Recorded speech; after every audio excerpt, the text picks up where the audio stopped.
Так, хорошо, давайте тогда. Время-то уже время или давно уже пора, да? Хорошо. Значит, на самом деле я немножко расскажу о нашем проекте, собственно говоря, в рамках которого было сделано это исследование.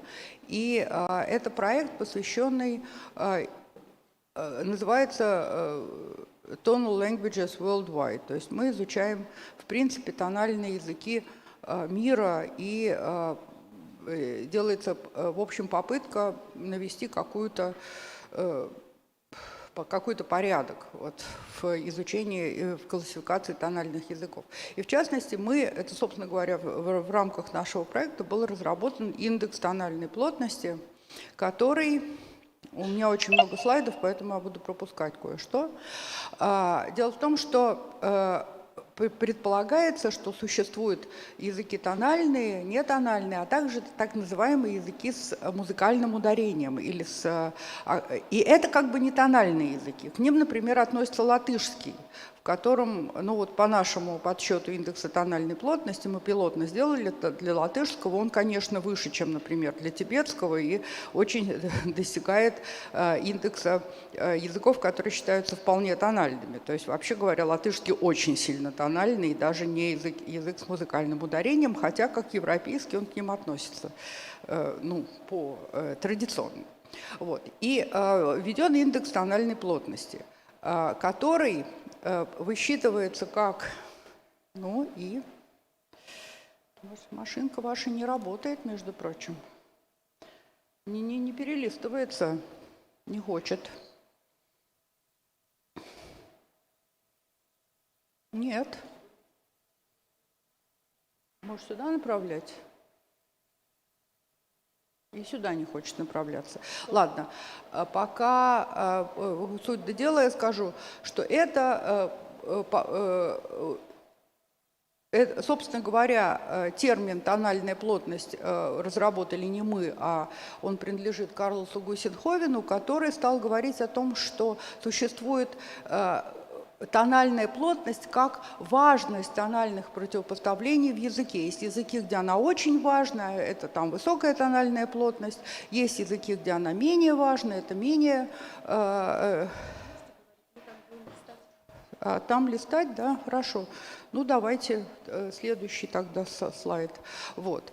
И классически тональными языками назывались языки, в которых каждая единица, то есть это может быть слог или мора, несет тон, а если не каждая, то это не тональный язык, а, скажем, язык с музыкальным ударением. Сейчас, перелистните, пожалуйста, принят другой, более гибкий подход, который принадлежит Ларри Хайману. Он считает, что если высота звука входит в лексическую реализацию, по крайней мере, некоторых морфем, такой язык можно считать тональным. Ну, тогда литовский, скажем, уже попадет под тональные языки, потому что там ударение может быть либо падающее, либо восходящее. Это при этом смыслоразличительная вещь.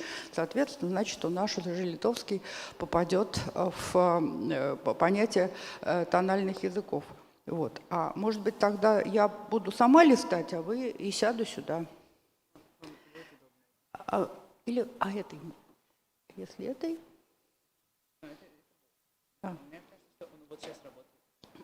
Опять работает? Вот, хорошо. Вот, и, значит, в результате как сравнивать тональные языки? Ну, традиционно они сравнивались либо по количеству тонов, либо по типу уровневые или контурные, либо по функции, бывают лексические и грамматические.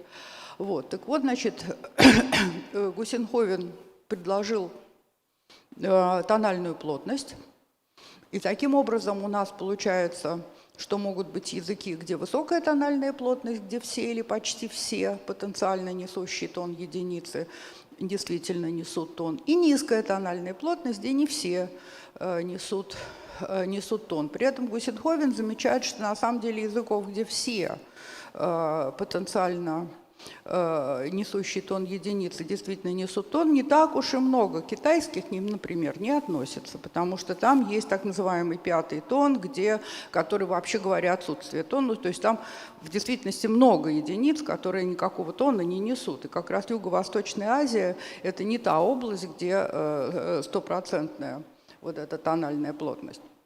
Вот. И мы в рамках нашего проекта разработали идею индекса тональной плотности. То есть Гусенховен предлагал это просто как такой импрессионистический термин. Более высокая, менее высокая.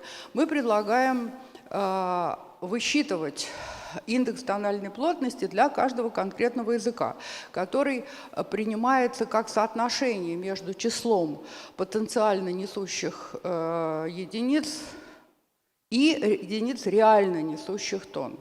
То есть если каждая единица несет тон, то это будет 100. В китайском языке 100 не будет, там будет, не знаю, 90 с чем-то, наверное. Просто у нас Лиза подсчитывала, у нас девушка работает как раз по китайскому и по китайским диалектам, она там это все подсчитывает. Какие сложности? Дело в том, что нужно говорить не о... в любом языке, в русском языке, который не тональный, конечно, есть высота основного тона у любого гласного.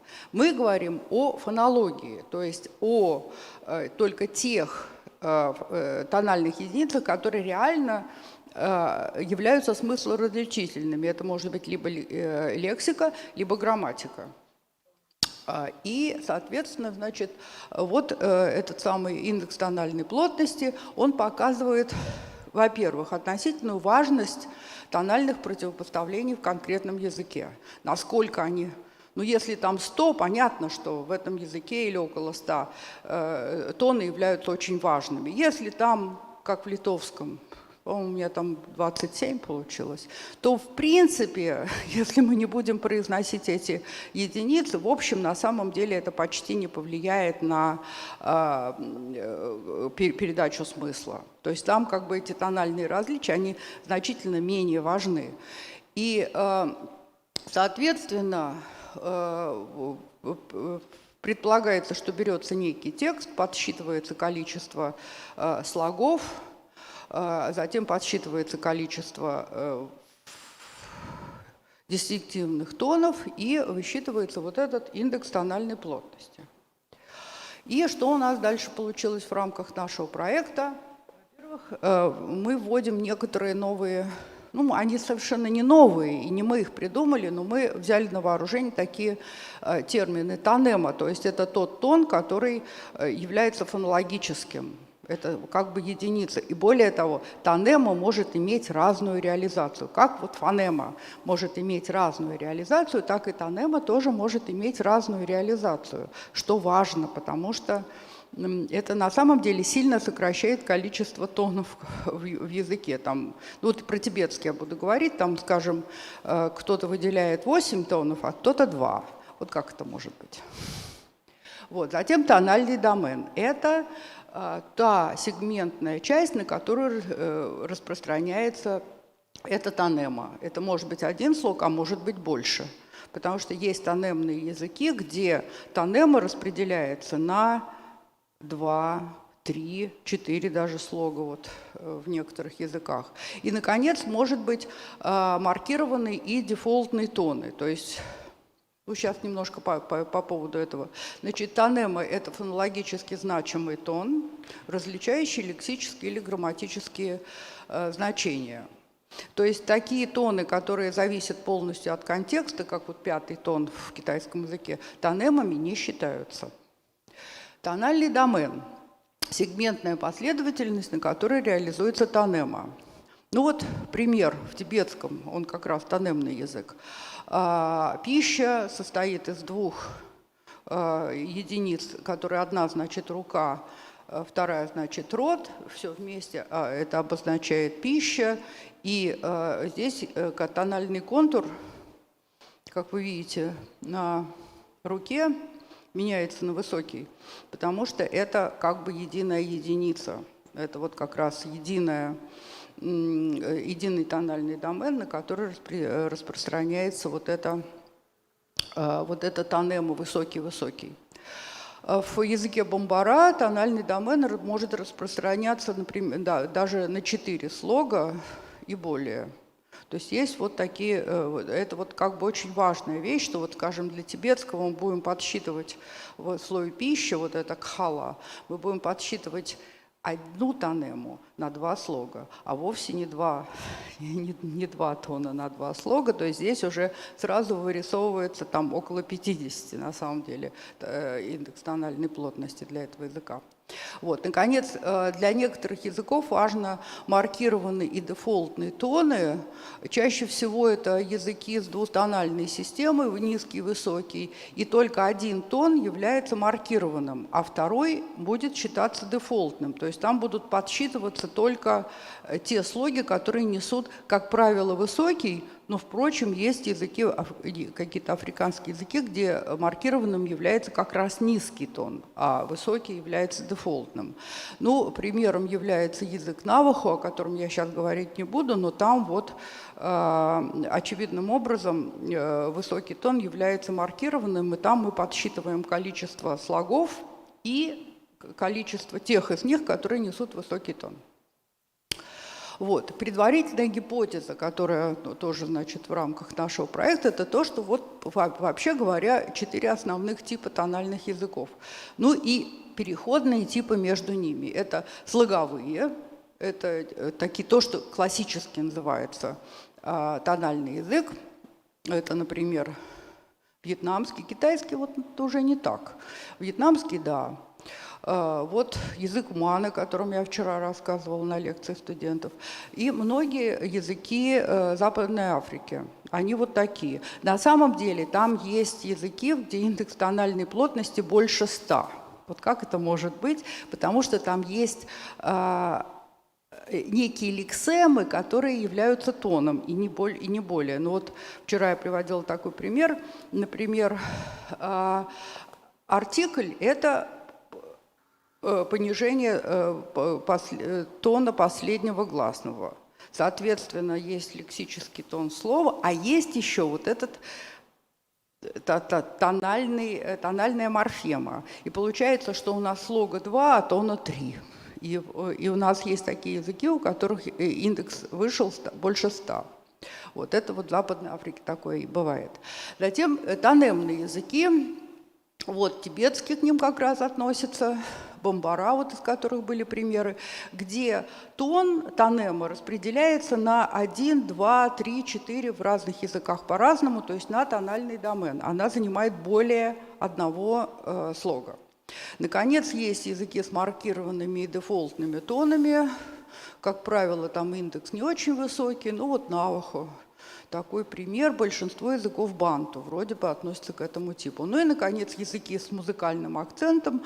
У них индекс невысокий, тональный домен, собственно, все слово, и тон обычно реализуется только на ударном слоге. То есть просто получается ситуация, что несколько ударений. Ну, в литовском 2, в славянском 3. Но тем не менее, вот так. Значит, это предварительная гипотеза, которую вот в рамках нашего проекта мы разработали. И у нас 10 человек, и каждый занимается какой-то своей областью, и вот своими языками высчитывает вот этот индекс. К сожалению или к счастью, для того, чтобы высчитать индекс тональной плотности, нужно понимать не только чистую фонетику языка, не только фонологию, но и морфологию нужно иметь в виду, потому что, то есть как бы тут нужно прорабатывать этот язык. Так с налета не сделаешь. Вот. И сейчас вот я покажу, как это вот делали мы для лхасского тибетского. Ну, это язык сино-тибетской группы. Морфема всегда равна слогу. Двусложные морфемы, корневые, встречаются только в недавних заимствованиях. Когда я говорю лхасский, тибетский, потому что, как вот часто бывает, реально это группа языков, невзаимопонятных, одни тональные, другие нет, что тоже интересно. Скажем, ладакский диалект, как говорят, он не тональный, благополучный, там все буквы читаются, те, которые в других местах не читаются. Вот. И, значит, вот тут дальше, ну, такие как бы типичные вещи, согласные. Большая разница между началом слога и концом слога. То есть вот есть инициаль, где все, что вы видите, может быть только в инициале. 27 согласных фонем аспирированные противопоставляются неаспирированным. А в конце, в финале, может быть на самом деле только сонанты и гортанная смычка. Да и сонанты в современном языке фактически остаются только М и Н, потому что реализуется как и назализация, Л и Р просто удлинение гласного. В общем, на самом деле и там финаль, собственно говоря, осталось, вот в современном языке осталось буквально просто 3 возможных согласных. Ну, гласные вот такие, тут ничего такого особенного. И важно вот что. Противопоставление легких и тяжелых слогов. Вот такие слоги считаются тяжелыми, а вот такие считаются легкими. И важно то, что мы выяснили, собственно говоря, не мы выяснили, а мы идем в этом за Николя Турнадером, что поверхностная реализация тонем зависит от типа слога. Тональная система является предметом дискуссии. Разные исследователи называют вот такое количество тонем в этом языке. Вот почти все китайские исследователи считают, что 4, ну, видимо, потому что в китайском языке 4. Вот 8, не знаю, кто это, один канадский исследователь считает, что 3. И вот сейчас мы рассмотрим систему, которую предлагает Юрий Рерих, предлагал. Это, собственно говоря, основатель тибетологии российской. Он выводил 5. И вот, пожалуйста, вам примеры минимальные пары. То, что здесь написано вот так вот, ртак и так далее, это отражает тибетское написание, потому что я не стала тибетскими буквами писать. Пишется, да, сверху чтение. Все вот эти вот вещи читаются как та. Ну, в тибетском правописании примерно как во французском. Прочитать можно по правилам, написать, потому что очень много букв, которые пишутся, но не читаются. Ну, в лхасском диалекте, а в других диалектах все читается это удивительным образом. Да, хорошо, тогда я быстренько. Вот. А Николя Турнадер считает, что на самом деле всего 2 смысла различительных тона, которые, вообще говоря, традиционно, они тоже считают, что 2. Есть в традиционной грамматической тибетской традиции считается, что вот есть там моке и паке. Вот, мужской голос. Вот. И, соответственно, у нас, почему же у нас тогда, все отключилось. Так, почему же у нас тогда получается, что, а дело в том, что эти 2 тонемы на легких слогах и на тяжелых слогах реализуются по-разному. То есть это просто разная реализация 2 тонем. И у нас получается 4. Почему? Вот, да, примеры, да, что вот, допустим, если легкий слог, то тут будет просто высокий или низкий, а если тяжелый, то получается восходящий. Так, слушайте, тут, извините, здесь нужно в легком написать. В общем, короче говоря, модулированные, они на тяжелых слогах. Это просто здесь ошибка, да, извините, правда. Вот, что получается? И получается, что 4, да, вот. Если мы ограничимся исследованием односложных слов, а это очень часто бывает. Ну, например, язык цонка исследовал Бойд Михайловский и Марин Мазудон, и они выявили там 4 тонемы.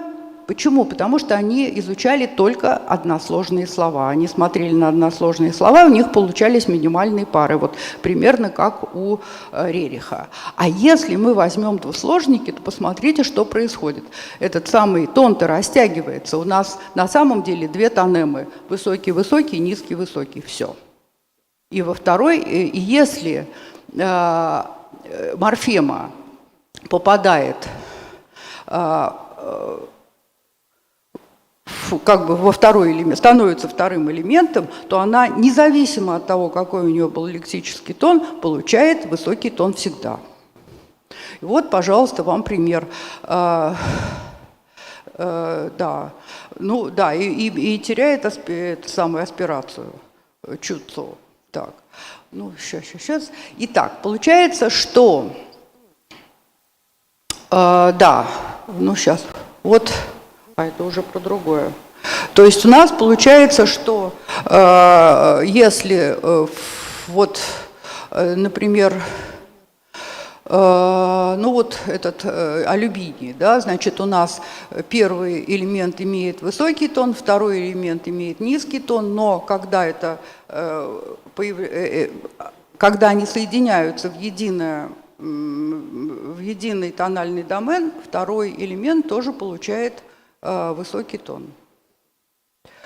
Вот. Есть еще, есть многосложные слова. Что делать с трехсложные, четырехсложные, какие угодно. Они объединены просодической единицей более крупной, чем тональный домен, она включает обычно два, не знаю, может быть больше, но мне пока только встретились два полнозначных тональных домена и бестоновые служебные морфемы. Есть еще бестоновые служебные морфемы, которые дефолтно несут низкий тон, однако в некоторых интонационных контурах могут произноситься с высоким тоном. Ну вот примеры. Библиотека. Значит, это трехсложник, который состоит из трех элементов: книга, сокровище, дом. Все вместе библиотека.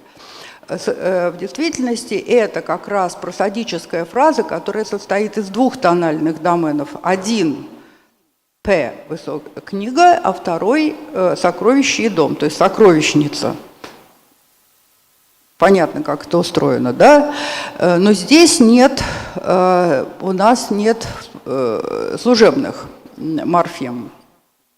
Вот пример, где два тональных домена объединены в просодическую фразу, каждый из них является двусложным. Вот, да, жизненный цикл, рождение, старость, болезнь, ну это буддистский термин, понимаете, да? Вот, и здесь мы видим, что каждый тональный домен несет свою тонему, значит, первый несет тонему высокий-высокий, второй несет тонему низкий-высокий, ну вот, собственно говоря, эти две тонемы, которые существуют. Вот, есть, не знаю, как это перевести, это у нас prosodic appendix, просодический довесок, который появляется, это обычно, ну, то есть это всегда разные грамматические показатели. Сказать, что частицы – это слова, морфемы, окончания невозможно, потому что, как вы знаете, в тибетской письменности нет пробелов между словами. Все равно все пишется вместе, то ли это частица, то ли это окончание, то ли это суффикс, это, в общем, совершенно не важно. И он может быть, вот посмотрите, как интересно. Вот пример. В Тибете пöля. Здесь локативная морфема ла несет высокий тон, поскольку она становится как бы вторым элементом тонального домена. Но он может состоять только из двух элементов.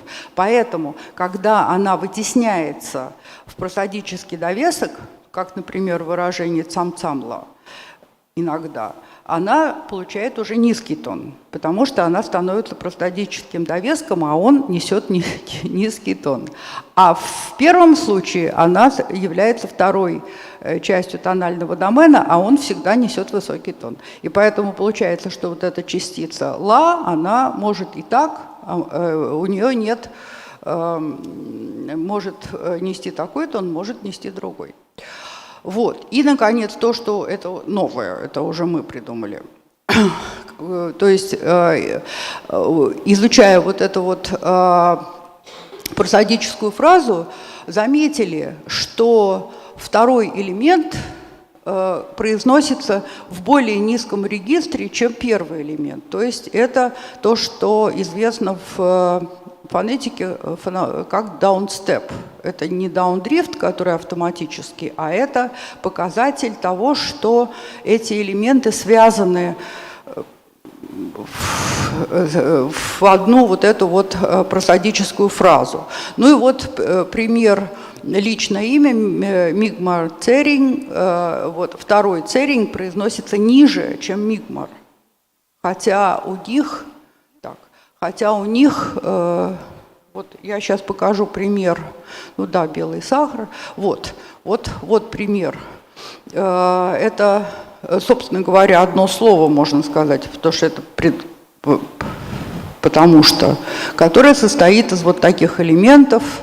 У них абсолютно две одинаковые тонемы, низкий и высокий. Но вторая часть произносится ниже, чем первая, хотя они, в общем-то, несут одну и ту же тонему. Таким образом, вот этот комплекс соединяется в единое целое, семантическое, в общем, при помощи такого фонетического феномена, именно при помощи даунстепа. Вот. И, соответственно, значит, теперь все-таки про индекс тональной плотности до тибетского. Вот учитывая все это, мы подсчитывали количество тонем. Тон служебных морфем не учитывался, даунстеп также не учитывался. Вот как это все происходило. Вот фраза, на самом деле это был текст большой, я привела в пример одну фразу. И, значит, здесь размечены тональные домены и вот эти более крупные фразы. И получилось у нас, что здесь 12 слогов и 6 значимых тональных единиц. То есть здесь примерно 50. Но реально по тексту получилось 57. Вот такой вот у нас вышел индекс тональной плотности для тибетского. Вот. Все? Да, еще вопросы.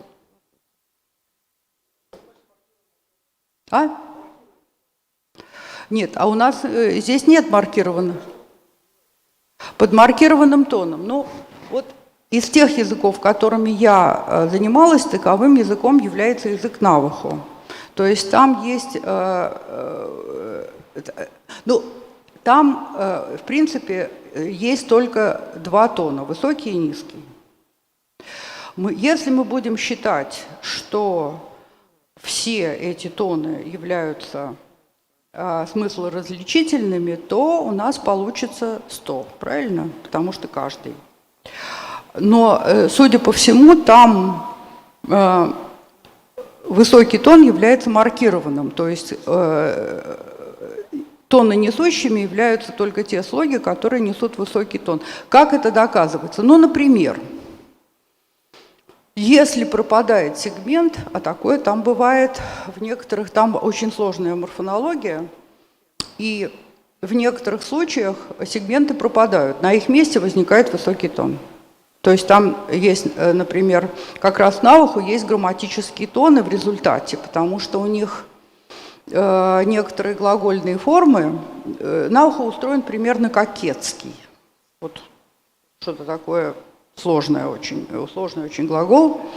Если там есть глагольные формы, которые различаются только тоном, скажем, например, форма третьего лица и второго отличается только тоном одного из гласных. Это, конечно, высокий тон. То есть там получается, что вот различение идет по вот этому высокому тону. А низкий тон дефолтный. Ну, вот так вот.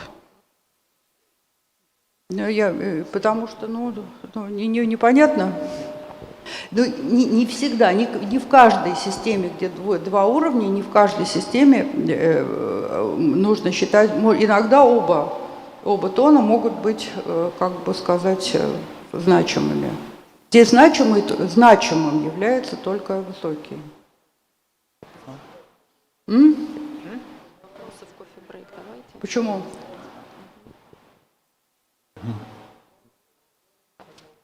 Нет, и мне самой не нравится. Мне самой не нравится, потому что когда мы называем pitch словом тон, и tone мы тоже называем словом тон, конечно, надо говорить pitch. Pitch – это высота звука. Согласна. Это на самом деле мне тоже очень не нравится. И, конечно, нужно различать, да. Потому что, понимаете, когда говорят, пишут, например, в языке может быть не более 5 тонов, пишет Трубецкой. А дальше мы читаем, во вьетнамском языке 6 тонов. Вот что это значит? Потому что во вьетнамском языке совершенно другое под этим подразумевается. Трубецкой говорит об уровнях, что может быть не более 5 уровней, а во вьетнамском языке это тонемы, в которые входит фонация, падение, повышение, то есть там на самом деле вот эти вот как бы мелодия, движения, плюс наличие фонаций, и получается, что там 6 тонем, то есть единиц фонологических просодического характера. Но это не то же самое, что высота звука. Ну, да, правда, у нас слово «тон» употребляется в 3 разных значениях. Я прекрасно отдаю себе в этом отчет. Это очень плохо. Ну, не разработана терминология в этой области. А? Так и кто это будет, понимаете? Мы разработать можем, а надо, чтобы за нами пошли миллионы, так сказать, а не просто у себя на кухне разработать. Это же надо, чтобы это вошло, как бы сказать, в научный оборот. Коллеги, давайте мы сильно выбиваемся из графика. Давайте. Вопросы во время кофе-брейка и в последний кофе-брейк. Ужин усиленный будет. Ну вот. Ну давайте, может быть, вы дальше будете объявлять, потому что... я должна объявлять, да? Хорошо. Так, значит, следующий выступающий у нас...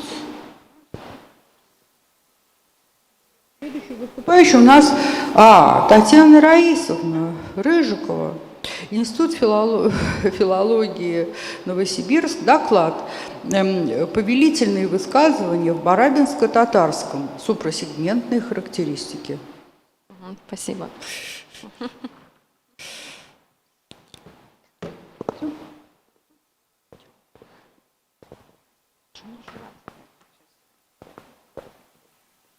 Нет, не работает.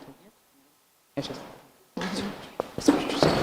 Может быть, вам сесть удобнее на диванчик будет? Или... Теперь? Татьяна Раисовна. Ага. Да. Итак, я расскажу об интонации повелительных высказываний в языке барабинских татар. Вы знаете, что повелительные высказывания – это один из случаев побудительных высказываний, одна из разновидностей побудительных высказываний. А если мы будем рассматривать повелительные высказывания с точки зрения интонологии, да, то это член минимальной трехчленной оппозиции, то есть это повествовательные, вопросительные и повелительные интонационные конструкции. Целью исследования является, соответственно, выявление интонационных конструкций повелительных высказываний в барабинско-татарском, и материалом послужили барабинские звуковые файлы, которые были записаны, соответственно, автором доклада в местах проживания барабинских татар в июле 2021 года. В эксперименте принимали участие 3 женщины-барабинки, все они носители барабинско-татарского, для них это является родным языком. И программа исследования состояла из предложений с коннотацией приказа и просьбы, и они были поделены на 16 групп, 10 с положительной установкой и 6 с отрицанием. Ну и фраза строилась по модели наращивания словарных форм, то есть сначала глагол, глагол с прямым дополнением и, например, обстоятельством и так далее. И всего было 102 стимула. Запись выполнялась, соответственно, на диктофон, все звуковые дорожки затем сегментировались в программе Audacity, ну и разметка проводилась вручную в программе PROAT. Так, все побудительные высказывания вообще делятся, варьируются в зависимости от степени их иллокутивного воздействия на адресата. То есть, если это высказывание с сильной степенью прагматического воздействия, которые присущи директивным и безапелляционным каким-то побуждениям, то говорящий уверен, что слушающий обязательно выполнит это действие, да, то это, естественно, высказывание с сильной степенью воздействия. При слабом воздействии на адресата, то есть в каузируемом действии заинтересован сам говорящий, степень такого прагматического воздействия, она достаточно слабая. Ну и, естественно, в ситуации приказа побуждение идет сверху вниз, говорящий занимает позицию и не сомневается, авторитарную позицию по отношению к адресату и не сомневается в том, что адресат выполнит это действие, то это слабая степень, это сильная степень прагматического воздействия. А в ситуации просьбы здесь уже целью говорящего является замотивировать, побудить, заставить действующего, слушающего выполнить какое-то действие, но адресат в этом не заинтересован, и поэтому здесь есть некоторая свобода выбора, и поэтому это, конечно же, слабое прагматическое воздействие, это такая, так называемая, ну, например, просьба относится к так называемой группе реквестивов. Как образуется повелительное наклонение в барабинско-татарском? На слайде представлены способы образования, представленные Дмитриевой в ее монографии. В наших материалах встретились преимущественно формы второго лица единственного числа, ну, образованные от глагольной основы типа киль, сал, казы и так далее. Отрицательная форма образуется при помощи отрицательного аффикса ма, урлама, сандырма и так далее и тому подобное. Ну и если выражение приказа было более или менее единообразным, то когда дикторы озвучивали просьбу, здесь уже появилась некоторая вариативность. То есть, во-первых, появились формы второго лица множественного числа нагыс, атыхыс, салыхыс и так далее и тому подобное. Ну и появились формы на ич-эч, которые Дмитриева определяет как усиление повеления с аффиксом ич-эч, то есть килич, ачич и так далее и тому подобное. Ну и чаще всего, конечно, просьба выражалась при помощи частицы «пожалуйста», которая могла стоять как в начале, так и в конце высказывания.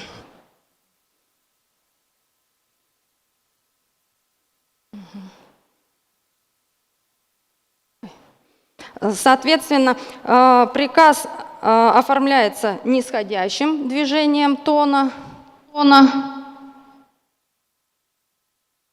Сакла. Сакла. Угу.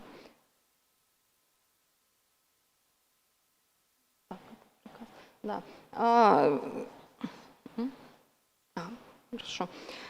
Соответственно, дальше. Если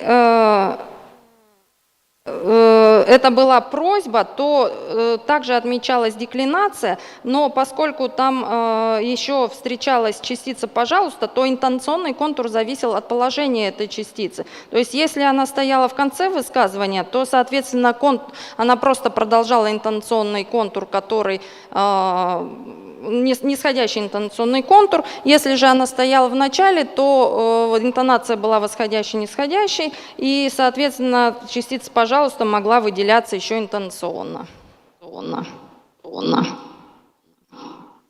Югурзинхар.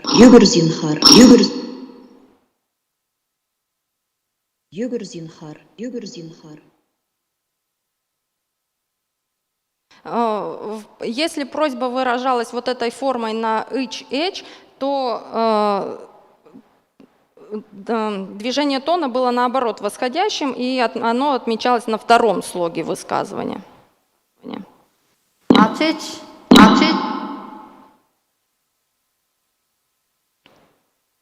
Дальше.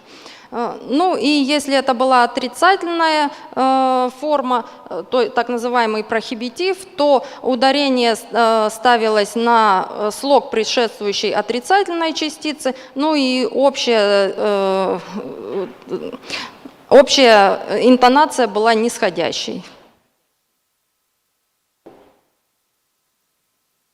Ашатма зинхар. Ашатма зинхар.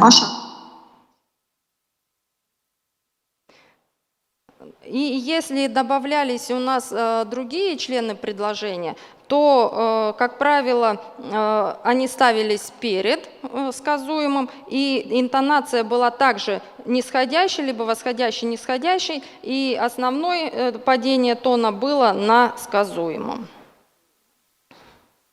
Какие выводы можно сделать? То есть интонационное оформление повелительного высказывания в барабинско-татарском зависит не столько от его смысловой коннотации, сколько от используемой грамматической формы. Ну и в целом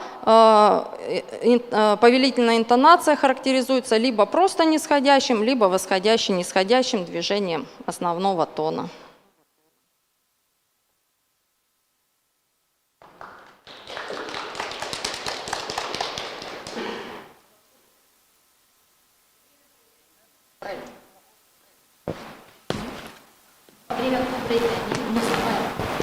Один вопрос. Татьяна Раисовна. Татьяна Раисовна, спасибо большое за интересный доклад. Хотелось бы спросить вот что. Небольшой вопрос. Вы сказали, что вы записывали в своем массиве более 100 конструкций интонационных.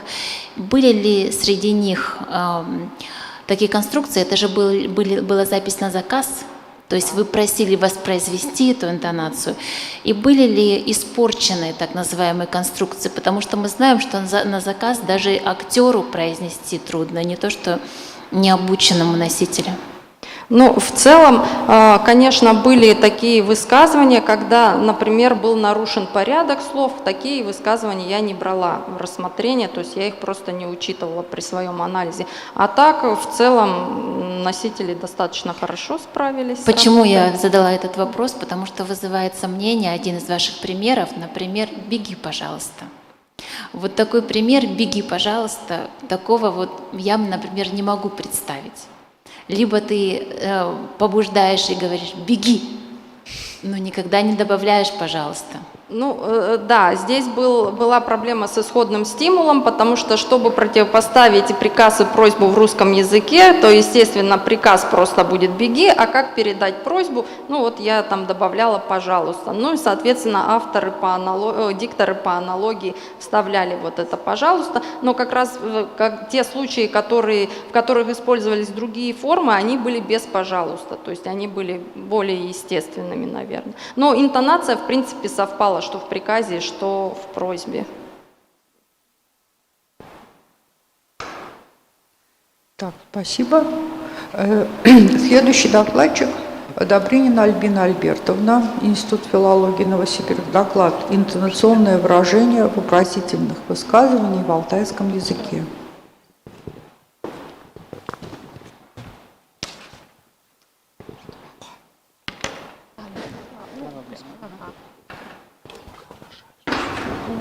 Здравствуйте, уважаемые коллеги.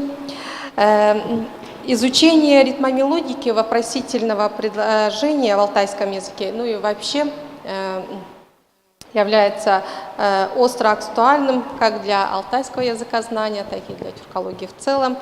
Сегментный уровень алтайского языка и его диалектов изучается объективными инструментальными методами с конца 60-х годов XX века в лаборатории экспериментально-фонетических исследований имени Владимира Михайловича Наделяева Института филологии Сибирского отделения Российской академии наук. Супрасегментный аспект на сегодняшний день остается почти неисследованным. Исключение составляют телингитский диалект.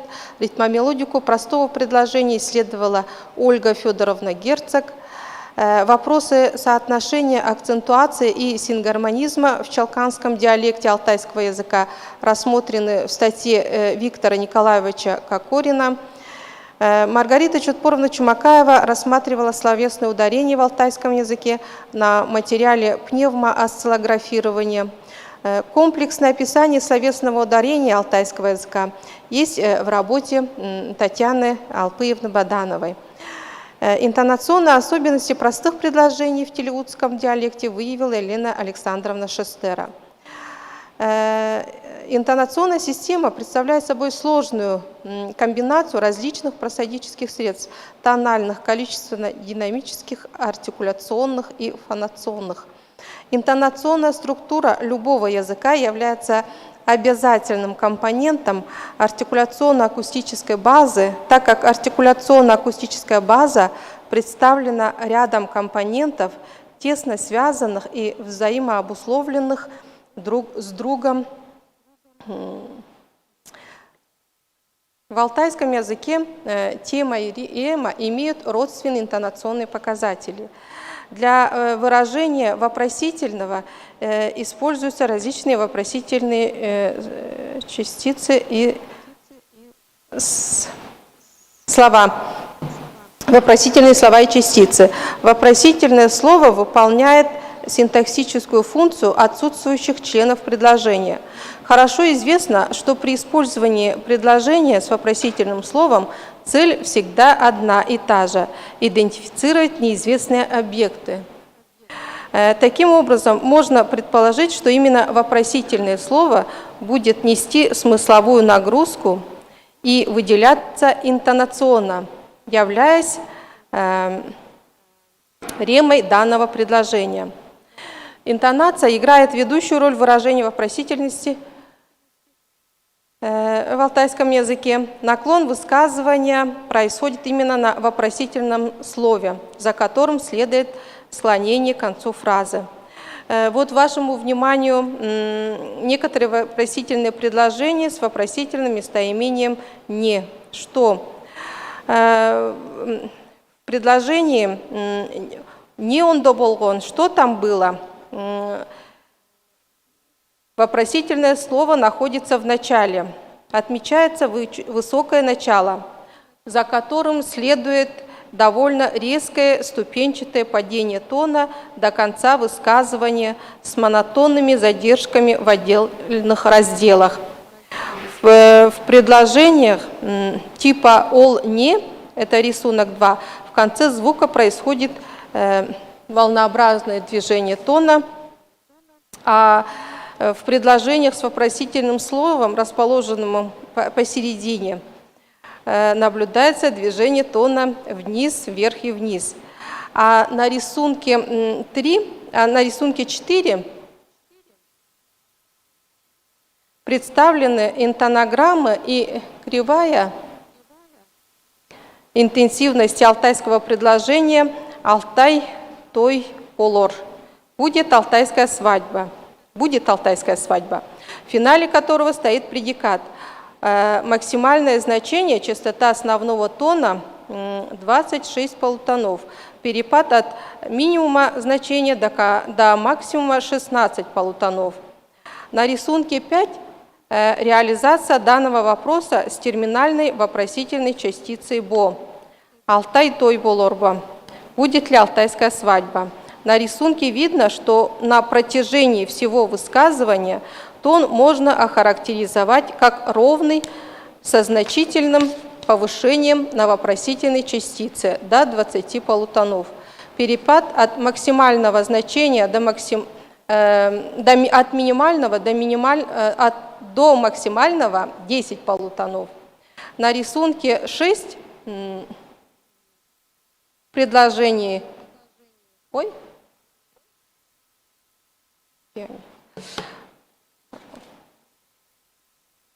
Кедери таярга айтқанарба, дяди, которые на стоянке сказали, отмечается несколько участков с повышенной частотой основного тона. Тем не менее, резкая инклинация по сравнению с препозицией фиксируется на вопросительной частице «ба» и составляет 18,5 полутонов. Минимум на предыдущем слоге 10.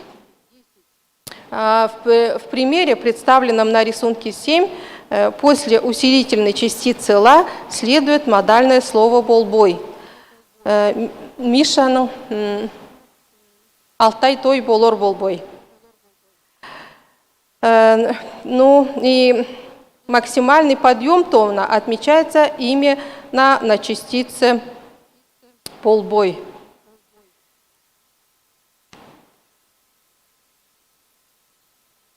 Аналогичная ситуация наблюдается и в других рассмотренных примерах. На конечном слоге предиката или на терминальной вопросительной частице «ба» наблюдается максимальное повышение тона в высказывании. Если предложение оканчивается на другое слово, то на нем происходит деклинация до минимального значения. Мелодика вопросительных предложений с вопросительным словом, на мой взгляд, мало отличается от повествовательной. Были интересные наблюдения Елены Александровны Шестеры, где она отмечает, что специальные вопросы телеутского языка имеют восходящий и нисходящий рисунок, однако отдельные участки высказывания очень вариативны интонационно. Пик частоты основного тона реализуется на слоге вопросительной частицы, кроме того, выделяется один из слогов существительного. По данным Ольги Федоровны Герцог, теленгитские специальные вопросы также характеризуются восходящим и нисходящим контуром частота основного тона, но максимум частота основного тона на глаголе, а не на вопросительном слове. Все алтайские модальные вопросительные предложения реализуются в 3 типах конструкций, каждая из которых интонационно выражается особым образом. Первая группа вопросов с предикатом в конце высказывания характеризуется восходящим движением тона, вторая с конечной интеррогативной частицей «ба», также инклинацией тона, максимум которого фиксируется на вопросительной частице. Третья с финальным уточняющим словом, восходящим-нисходящим мелодическим контуром с максимумом на вопросительной частице. Спасибо за внимание.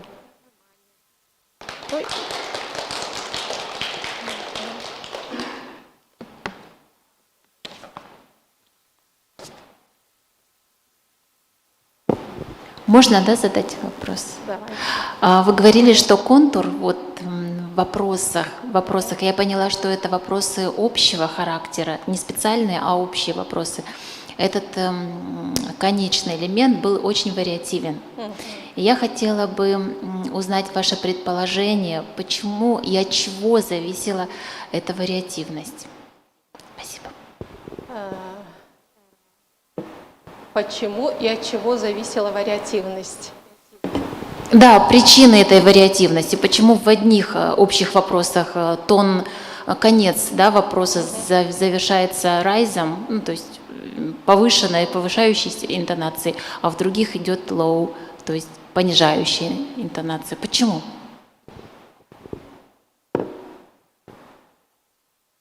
Почему? На данный момент затрудняюсь ответить. Ну, просто по материалам пока так. А более подробно, ну, то есть посмотрим на большем материале, что нам покажет. Спасибо большое. Да.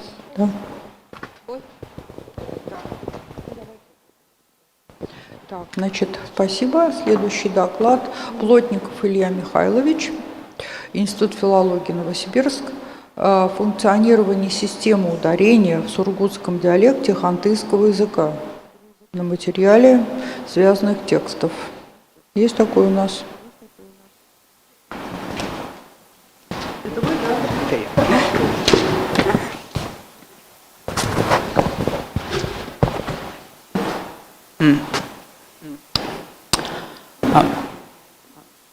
Мой доклад посвящен некоторым вопросам функционирования системы ударения в хантыйском языке.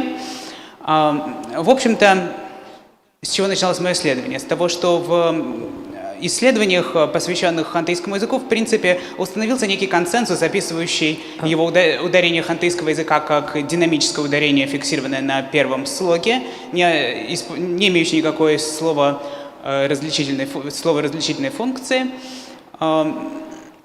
Несмотря на отсутствие или небольшое количество специальных исследований, посвященных конкретно этому вопросу, особенно на материале конкретных диалектов, это мнение распространено широко и подтверждается некоторыми экспериментальными исследованиями.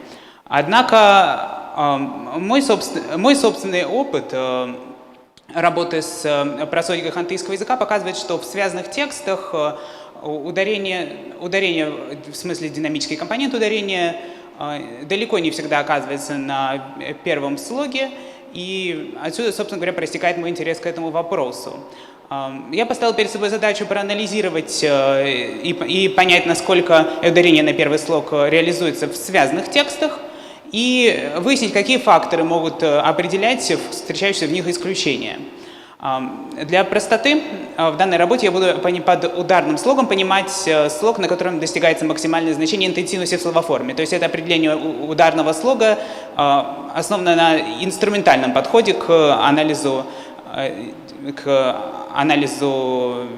интенсивности как технической величины, которая присуща данному слогу.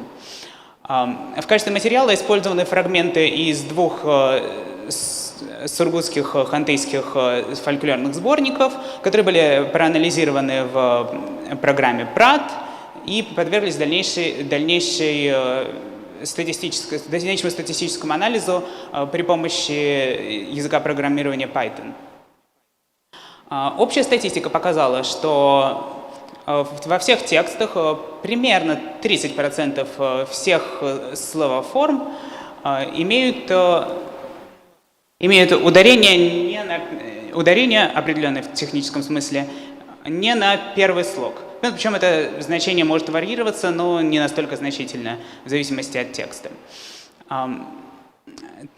Таким образом, мы предполагаем, что кроме прямого фактора базового ударения на первый слог, существует еще ряд других факторов, которые могут, как минимум внутри связанных текстов, влиять на перенос ударения. Во-первых, это состав и структура слогов, поэтому мы изучаем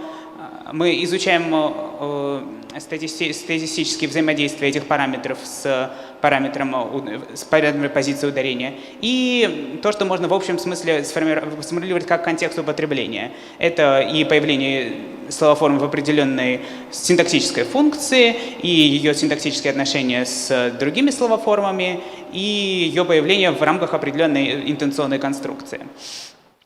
Первым фактором исследования нами является открытость слога. Исследование показало, что существует некоторая связь между характером слога и вероятностью, с которой он будет ударным или неударным в словоформах в тексте. Так, доля ударных слогов среди слогов разных типов максимально в случае закрытых первых слогов и минимально в случае закрытых непервых слогов. Наиболее частотными среди непервых слогов является ударение на открытой слоге. Если мы посмотрим двусложные словоформы, в которых можно легко сопоставить эти параметры, мы увидим, что наибольшее количество словоформ с ударением на второй слог приходится на случай, когда оба слога открыты. В то время как в случае, когда оба слога закрыты, ударение практически всегда падает на первый слог. Второй фактор – это гласные. Гласные здесь представлены не в виде фонем, а в виде графем, поскольку это выходило за рамки нашего исследования. Однако, так как в хантыйском фонематическое письмо, в общих чертах это отражает статистические закономерности.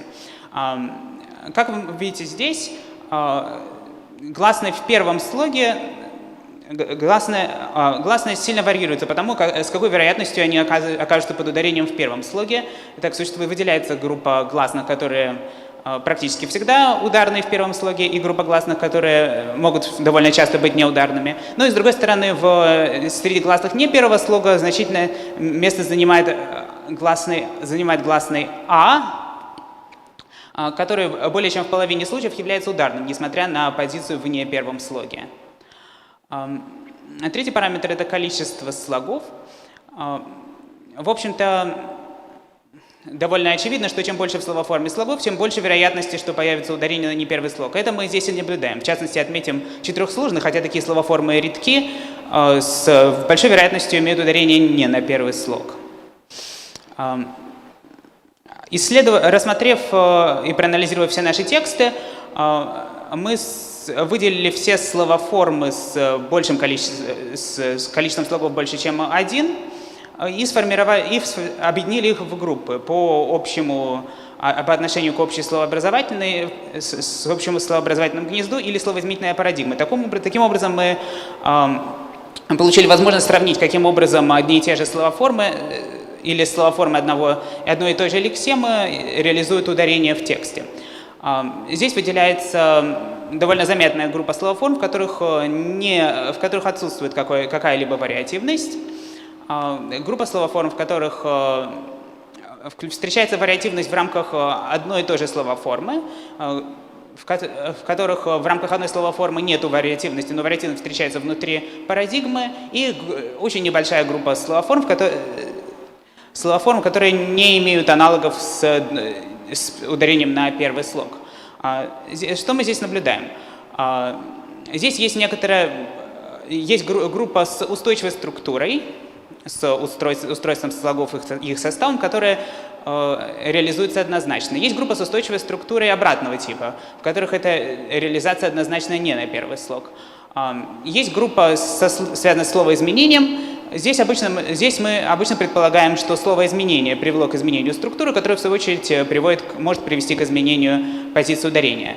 Наибольший интерес с этой точки зрения представляет примеры с неустойчивым ударением, поскольку неустойчивым ударением в рамках одной словоформы, поскольку вариативность в рамках одной словоформы не соответствовала бы теории, что любое ударение определяется исключительно структурой слогов.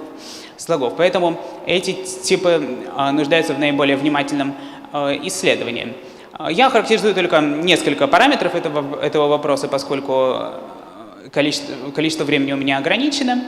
Наиболее явным и понятным случаем является словоизменение.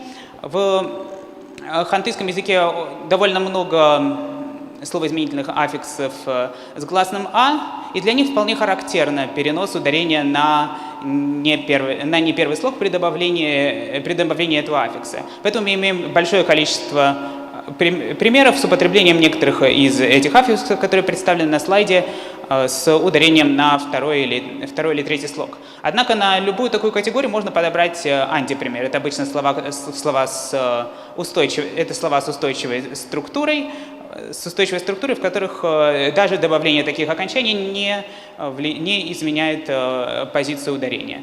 Таким образом, слова можно разделить в некотором роде на две категории. Слова с изменчивым или с неизменчивым ударением при словоизменении. Наиболее интересным примером является словоизменение слова «ко» – «мужчина», поскольку это слово с двумя основами. Слово с двумя основами, в которых фигурируют разные гласные. И эта замена гласной, судя по всему, значительно влияет на, как вы можете видеть на слайде, значительно влияет на ударение. В первой версии нету примеров с ударением на не первый слог, во второй версии все примеры только с ударением на второй слог. Наиболее интересным мне лично является вопрос о том, в какой степени структура фразы оказывает воздействие на позицию ударения.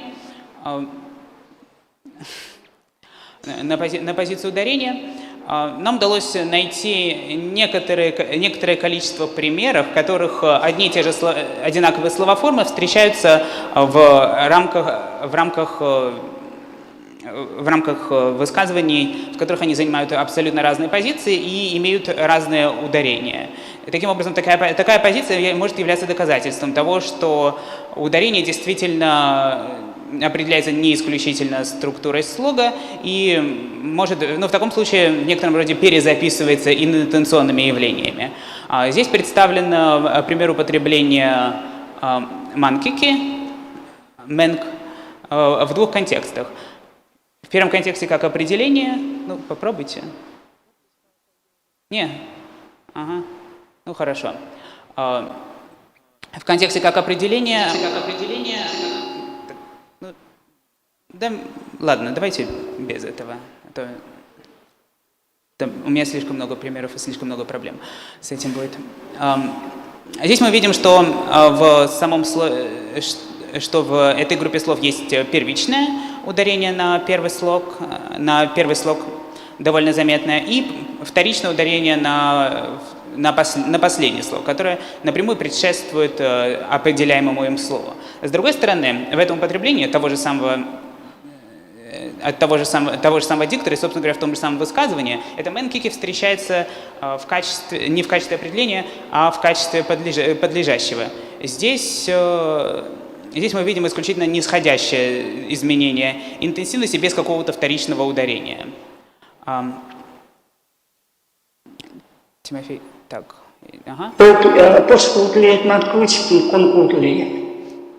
Здесь также встретилось одно и то же слово в рамках двух одинаковых синтаксических сочетаний. Спинка рыбки и брюшко рыбки. Спинка рыбка это в начале, брюшко рыбки в конце. В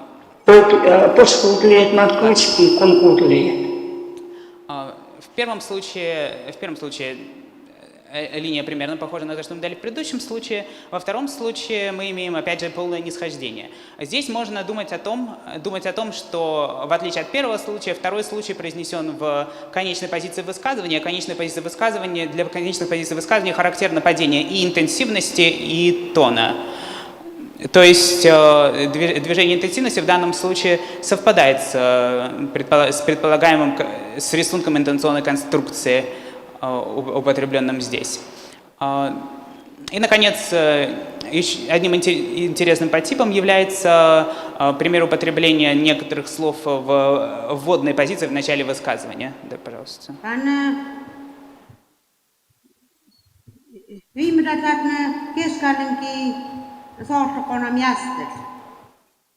Так, не надо.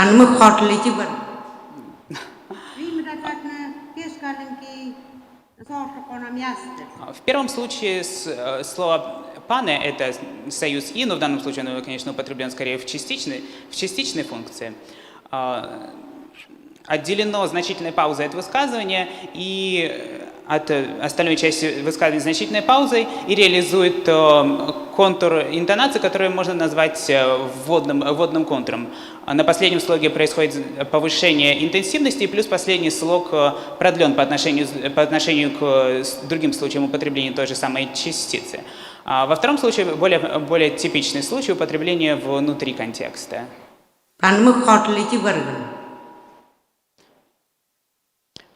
Ударение на втором слоге отсутствует какое-либо маркированное ударение, и второй слог, по сути, перестраивается к следующему слову. Здесь, кстати, сразу можно заметить, что гласная второго слога реализована очень редуцированно и практически в некоторых произнесениях подобного типа отсутствует. Таким образом, мы показали, что в связанных текстах, несмотря на наличие больших количеств несоответствий, все-таки преобладает ударение на первый слог, но есть ряд случаев, в которых ударение в рамках одной словоформы довольно-таки неустойчиво, что наводит на многообразные размышления, и в первую очередь на то, что как минимум на возможность реализации этого ударения влияет сама структура фразы, то есть реализация этого ударения находится в определенном взаимодействии с интонацией. Благодарю за внимание.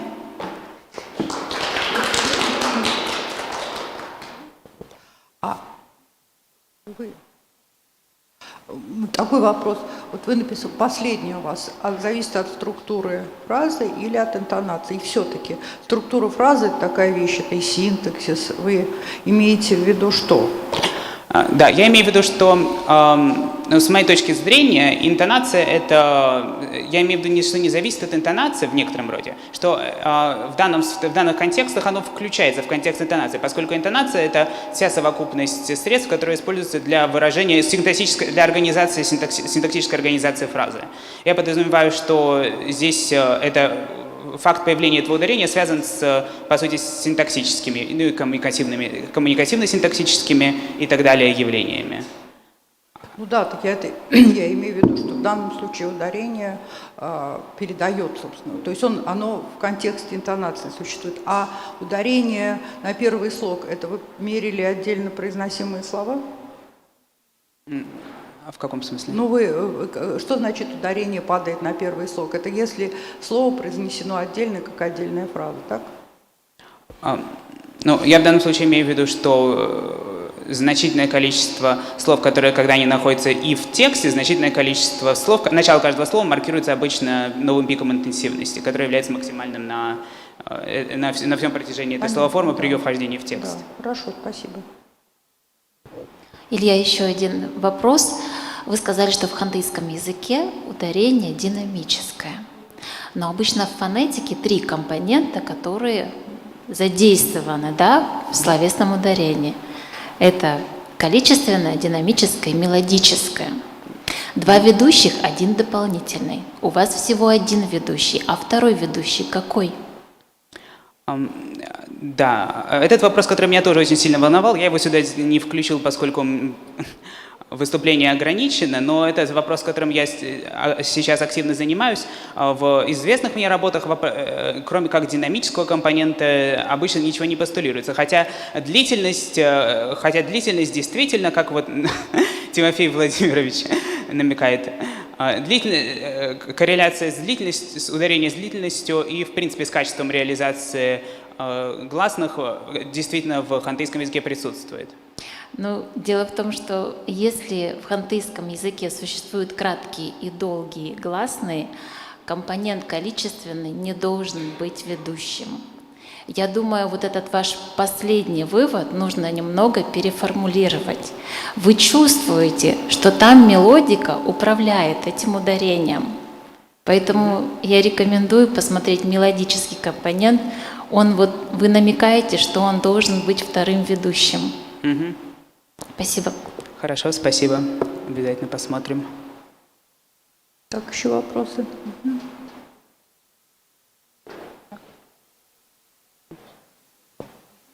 У меня вопрос скорее не к Илье, а вот эти вот 2 утверждения, они имеют универсальный характер, про то, что в любом языке, получается, у ударения есть 2 ведущих компонента и 1 дополнительный. Это ко мне? Ну да, получается. Ну да, конечно, вот в русском языке мы знаем, что в середине 20 века считали, что русское ударение, оно динамическое. Вот как, например, сегодня, да, Илья нам сказал, в хантыйском языке ударение динамическое. Но потом, когда начали проверять на синтезированных стимулах, получилось, что ведущих компонента 2. Это силовое и количественное. Муку и муку как различаются? Не только же динамикой, но еще и длительностью. Там качество гласного разное. Почему? Потому что там 2 компонента. Мелодика – это дополнительное. Вот. А здесь, выделяя 1 компонент, мы не можем сказать, что ударение, да, оно выделяется лишь 1 компонентом. Оно всегда выделяется еще чем-то. И это надо посмотреть. И вот то, что если в языке существует противопоставление долгих и кратких гласных фонем, то квантитативный компонент ударения не может быть ведущим. Это тоже универсалия. Это универсалия, да. Спасибо. Так, еще вопросы? Вот, ага. Уже, ну давайте, давайте 1 краткий вопрос. Илья Михайлович, спасибо большое за доклад. Такой вопрос. Вы сказали, что гласный «а» по определению ударный, да? Я так поняла, услышала. Что, как правило, гласный «а» статистическое исследование привело к выводу, что при появлении в не первых слогах гласный «а» с большой вероятностью будет удар. Да, а может быть такое, что это просто какая-то характеристика самого гласного? Я думаю, что очевидно, что это является следствием того, что у самого гласного есть некие определенные ингерентные свойства. Да. И еще вот 1 вопрос. Вы не сопоставляли, или, может быть, у вас это в планах есть, сопоставить с восприятием носителей? Вот они считают этот слог ударным или нет? Да, я думал о том, что это было бы очень интересное направление исследования. Спасибо. Спасибо.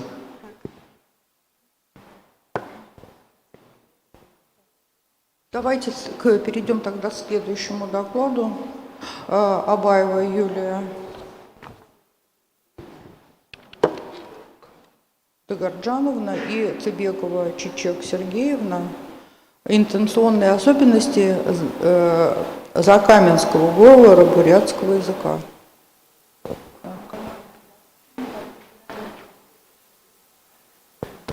Добрый день. Разрешите представить вашему вниманию доклад об интенционных особенностях закаменского говора бурятского языка.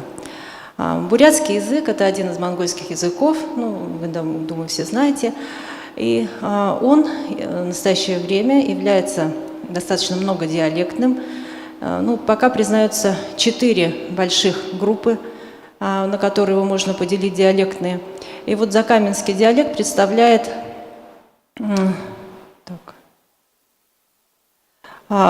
входит в аларо-тункинское наречие. Аларо-тункинское наречие – это такой тип, можно его назвать переходным между западными диалектами и восточными. Он распространен в Закаменском районе Республики Бурятия. Но по версии Рассадина Валентина Ивановича аларо-тункинское наречие уже распалось на 2 группы. Это аларо-унгинская группа и присаянская группа говоров. Вот присаянская группа как раз-таки состоит из 3 говоров – тункинского, акинского и, собственно, закаменского.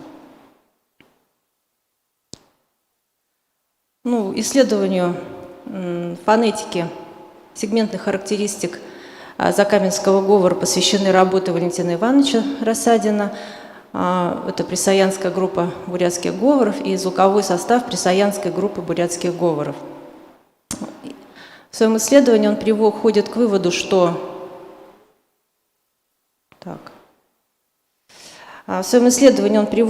что фонетика этих говоров стоит ближе к западно-бурятской, при этом с элементами монгольского влияния.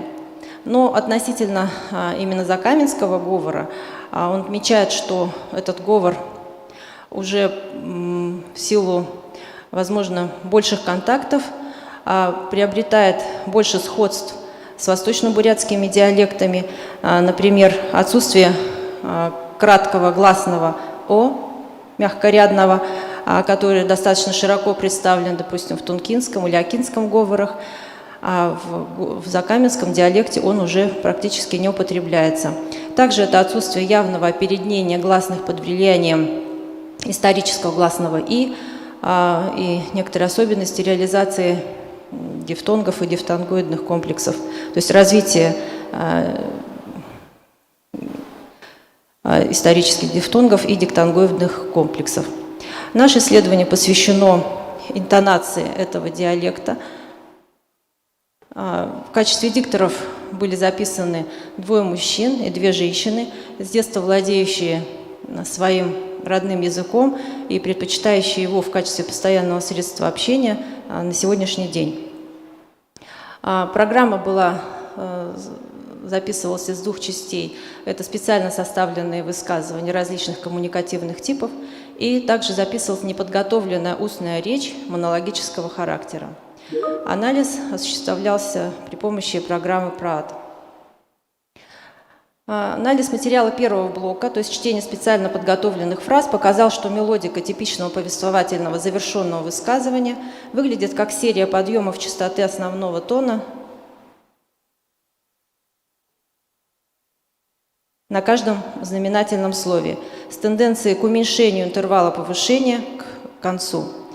Синтагматическое ударение в заранее подготовленных фразах обычно приходится на финальный слог, на финальное слово. Максимум тона в подавляющем большинстве случаев приходится на первое слово, обычно на его финальный слог.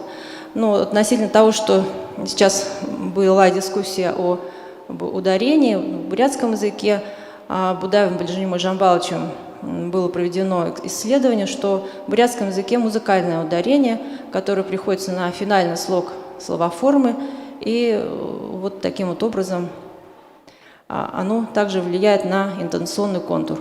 То есть вот эта вот серия подъемов, она обычно показывает, что знаменательное слово, вот это ударение, собственно, с каждого слова. Но в других диалектах бурятского языка, обычно в южных, Словесная просодия, она более подавляется фразовой просодией. То есть если есть ударение на гласном главного слова, несущем синтагматическое ударение, то остальные слоги, они произносятся с менее ярко выраженным мелодическим изменением тона.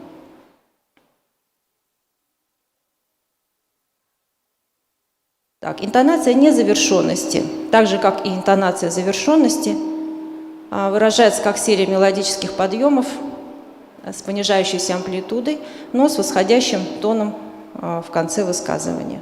Максимум тона приходится на финальный слог. Анализ материала второго блока, то есть разговорной спонтанной речи, показал, что в спонтанной речи нет таких четких правил относительно того, что понижающийся тон является маркером завершенности высказывания, а восходящий тон является маркером незавершенности высказывания. Ну, вот, к примеру, здесь дан график высказывания, у меня, правда, без звукового сопровождения. Здесь вот слово «тима», то есть это подтверждение «да», но оно произнесено здесь восходящим тоном, как ответ на вопрос, подтверждающий, то есть как бы должно быть утверждение, но имеется повышение тона. Ну, здесь, вероятно, имеется дополнительная модально-эмоциональная окраска у этого высказывания. Также в разговорной спонтанной речи синтагматическое ударение не всегда локализовано на финальной части синтагмы, это также отражается на общем мелодическом контуре фразы. В проанализированных материалах имеется существенное количество случаев переноса синтагматического ударения на начало высказывания. В таких случаях акцент выражается в значительном повышении тона на главном слове, а та часть синтагмы, которая следует на заударной части, она произносится безакцентно. Кривая отчет носит сглаженный характер без повышения тона, связанных со словесным ударением. Так, такой график фразы с синтагматическим ударением на первом слове.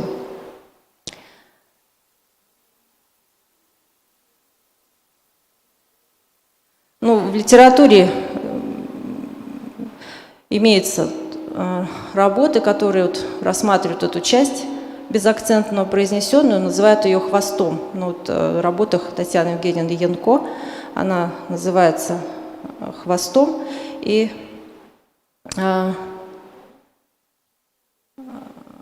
тоже она носит такой не ярко выраженный мелодический характер. Если также для спонтанной речи характерно изменение темы рематического порядка слов, то есть вынесение ремы в начало высказывания. Это также может влиять значительно на интонационный контур. Высказывание следующее. Здесь я тоже сама озвучу вам. Подчеркнутое слово «тднт» им, к ним, это рематическая часть, вынесенная в пострематическую, это тема, вынесенная в пострематическую часть, а ударение падает на слово «хды» «сколько». В данном случае это как интенсификатор со значением «очень много». Столько много народу, можно сказать. Здесь мы видим, что также движение тона носит ярко выраженный нисходящий характер. И та часть, которая является темой, на ней также имеется незначительный пик, который показывает, что тема вынесена в финал фразы. И это также отражается на интонационном контуре.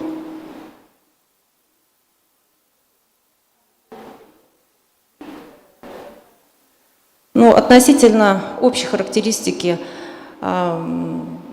интонации закаменского говора можно также сделать вывод, что действительно в интонационном плане этот говор также стоит уже достаточно близко к восточно-бурятскому, то есть к литературному языку, если в сравнении с родственными ему тункинским или акинским говором, которые более ярко сохраняют свои интонационные черты. Скорее всего, это обусловлено близостью проживания, контактами языковыми, возможно, образованием и средствами радио, телевидения. То есть вот такое влияние оказало на некоторые изменения в интонационном контуре закаменского говора бурятского языка. Спасибо за внимание.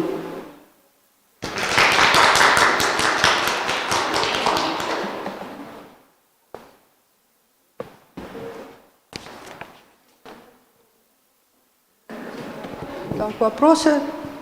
Можно задавать, да? Да. Мы успеваем еще. Спасибо большое за доклад, потому что ваши контуры, представленные на слайдах, они отличаются, ваш язык отличается от тех языков, которые представляли ранее.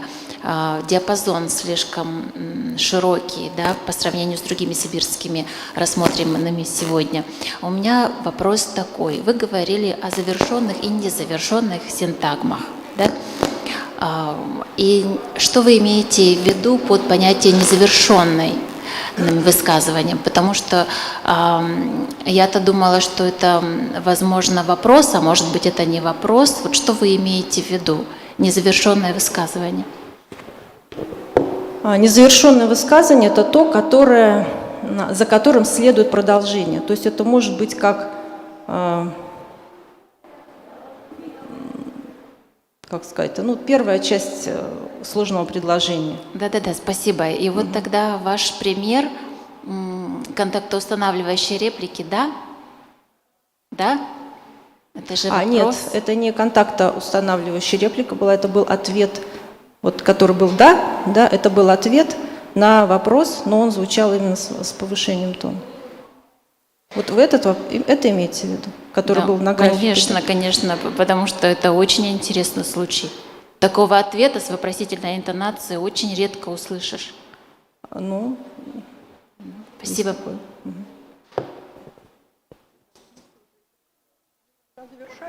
Завершаем тогда на этом нашу секцию, работу нашей секции, поскольку мы выбились сильно из графика.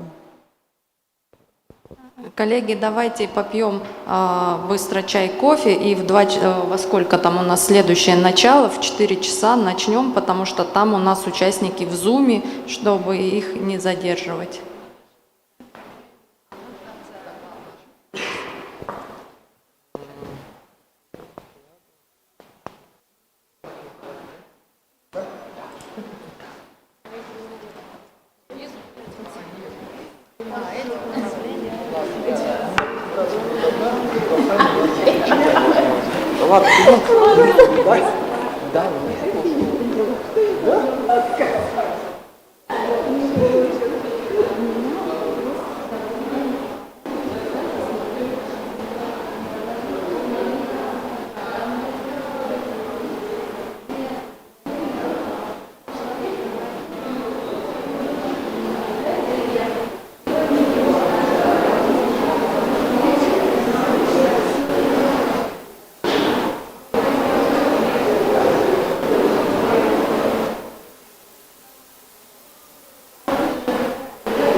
Дорогие коллеги, давайте начинать.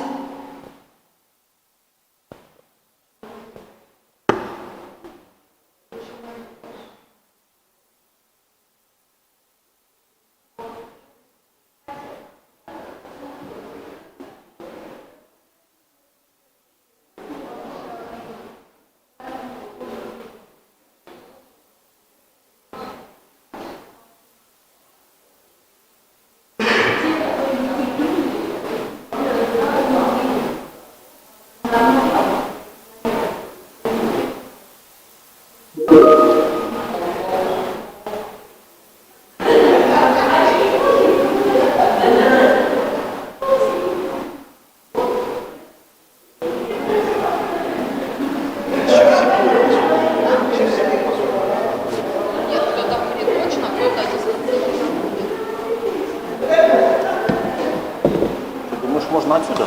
Или надо все-таки там? А как хочешь, если удобно, если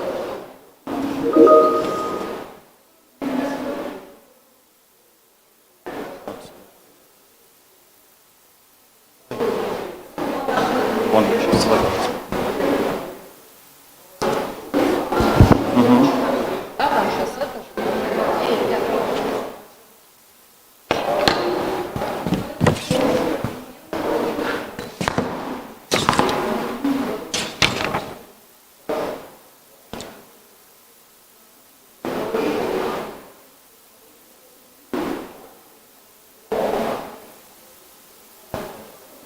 Уважаемые коллеги, давайте объявим открытым второе заседание нашей секции по фонетике.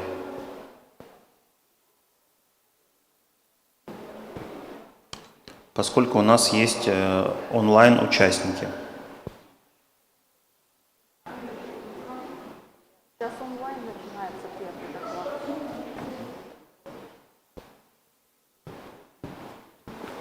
Там запустите.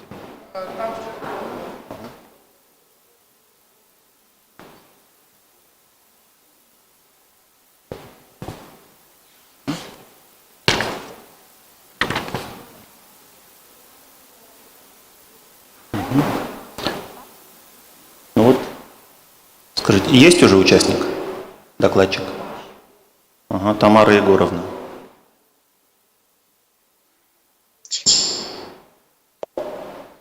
Меня слышно? Да, слышно хорошо. Так, мы объявляем наш следующий доклад. Тамара Егоровна Андреева с докладом о соответствии гласных звуков якутского языка в звуковом строе эвенкийского языка.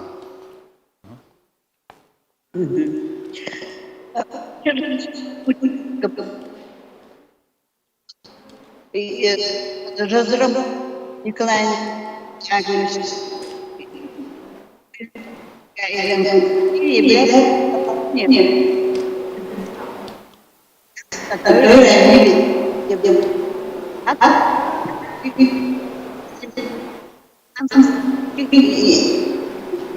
Проблемы со связью. мне очень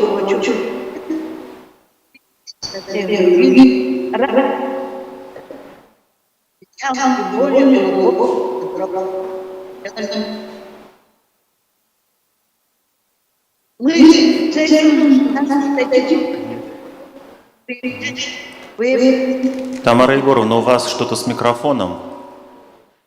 Небольшая техническая заминка.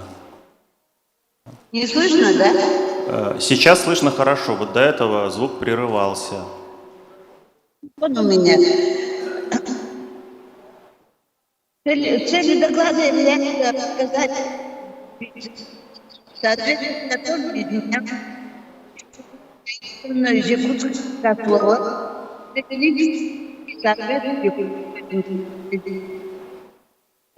Извините, а презентация есть у вас? Тенденция утраты родного языка.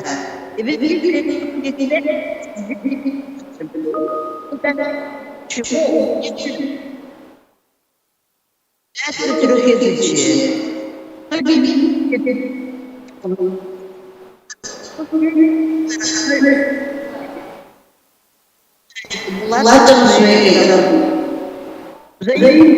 Владение языком имеет большое значение для их развития. Впервые звуковой строй эвенкийского языка был исследован слуховым методом Владимира Макаровича Ильича, потом Анны Николаевны Греевой. Звуковой строй якутского языка более подробно экспериментальным методом был исследован фонетистом Николаем Ильяновичем Чичковским. И изучен не только приемами и методами экспериментальной фонетики, но и рассмотрен в сравнительно сопоставительном плане с интересными историческими интерпретациями. Исследование звуковой формы этих языков основывается на фонологических принципах Льва Владимировича Щербы, Вадя Боевича Зиндера, Маргариты Мамусевич, Бандарка, Вербицкой и других.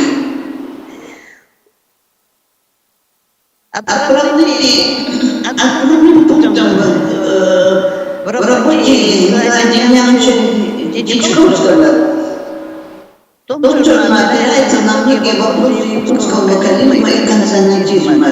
И по служении основным пунктом его работы идет Горацина, Истрянского, Баритонова, Елизаветова, Мурятова и других.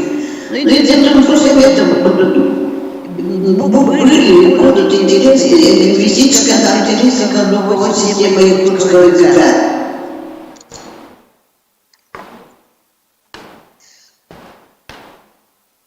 Отмечу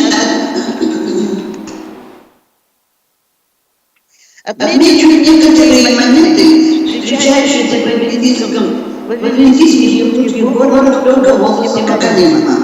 Гласные, как в эвенкийском, так и в якутском языке, в конечном отношении подразделяются на краткие и долгие. Всего в говорах Ребенка в Якутии 11 гласных фонем, 5 кратких и 6 долгих. В якутском языке гласных фонем 20, из них 8 кратких, 8 долгих и 4 дифтонга. Анна Николаевна Греева в своем очерке пишет, что в чувственном говоре действует в основном тот же закон гармонии гласных, что и в других говорах эвенкийского языка. Чем отличается только имеются варианты фонемы Примеры эгиксе, чешуя, леки, ладно, хорошо, целя, железо. Фонема Е долгая, произносится ребенками более широко. И употребляется обычно в первом слоге слово наряду с произношением дифтонгоида Е. Более широкий вариант употребляется в заимствованных монголизмах и якутизмах. Заимствование из якутского языка слова произносятся согласно законам фонетики эвенкийского языка. Звуковая система эвенкийского языка значительно отличается от якутского, поэтому якутско-лексические заимствования в произношении венгров подвергаются изменениям. Но рассмотрим некоторые соответствия эвенкийских фонем якутским. Якутский переднеязычный губной дифтонг соответствует У. Примеры. Сексе. По-якутски пустая кровь. Уту. По-эвенкийски в якутском языке говорят длинная веревка для увязывания кладина ната и другие примеры. Якутскому дифтонгу О первый глаз слога соответствует долгая переднеязычная фонема О, а в конечном слоге вместо него может употребляться или или дифтонгоид Е. Ор. По-якутски стадо, стая. Кутот. По-эвенкийски кюдет, зять. На якутском языке. Якутской долгой фонеме в глаголах соответствует дифтонгоид Е. Примеры. Оскеми. В якутском языке происходить, возникать, рождаться. Сахаргани. Рассказать, поведать. Якутской краткой фонеме О, если за ней следует слог гласной фонемы У, соответствует краткая А. Примеры. Камус. якутском языке хомус, варган. Адула, византийское слово от якутского, одула, осматривать, пристально осматриваться. Начальник краткий иногда соответствует узкогласной «и», например, и Максим. В византийском языке, в якутском Максим. И вид. В византийском вид якутском. Гласный «и» якутского суффикса «ын» в говоре соответствует «зная у». Примеры. Байтаху. Эвенки говорят, якуты говорят, байтаху. Еловая нестельная корова. Малаху. Якутская малаху. Пир обрядовое крещение. Таким образом, фонетика якутского языка оказала свое влияние на произношение некоторых слов. Появление первое – это появление заднего ряда и дифтонга и у переднего ряда в словах заимствованных из якутского языка. Отмечается широкое распространение нового движения. Диалектологических исследований вышеупомянутых языков одни случаи данного соответствия рассматриваются как межязыковое соответствие гласных и могут обнаруживаться во многих современных и древних тюркских и монгольских языках, а другие случаи этого соответствия, наблюдающиеся в диалектах внутрирядного языка, интерпретируются как междиалектные или внутридиалектные соответствия, возникшие в период самостоятельного развития языков. Следует также считать тезисами, согласно которым соответствия узких и широких гласных отражаются. Их древнее качественное противопоставление, варьирование государных гласных, соседствие с новыми передними и среднеязычными согласными, аллофонный гуморганный характер образования гласных звуков, а также неопределенное звучание вводит присутствовать над языковым контактом. В качестве внутренней причины происхождения фонетического соответствия узких широких гласных не только в сфере корневой части слова, но и на первых его слогах нужно принять хорошо аргументированное, экспериментально доказанное следующее положение Николая Демьяновича Тишковского, согласно которому по своей артикуляции парные узкие и широкие краткие гласные являются более сближенными, чем парные узкие и широкие долгие гласные.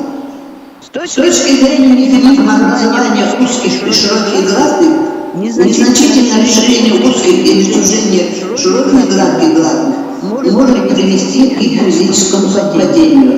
Для того, чтобы произошло фонетическое неразвлечение, то есть свободное варьирование гласных и,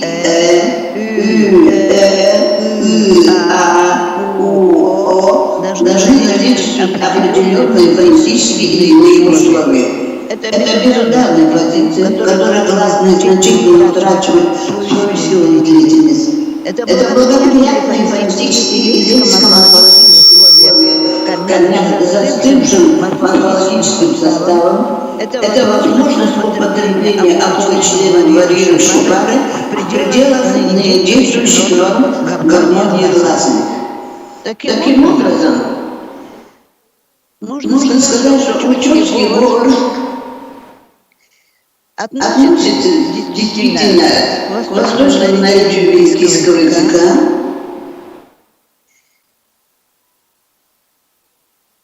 Этому доказательству, во-первых, имеется наличие согласного «с» без группы соответствует «с» в начале слова и «х» в интервокальном положении. Тулаги «аги».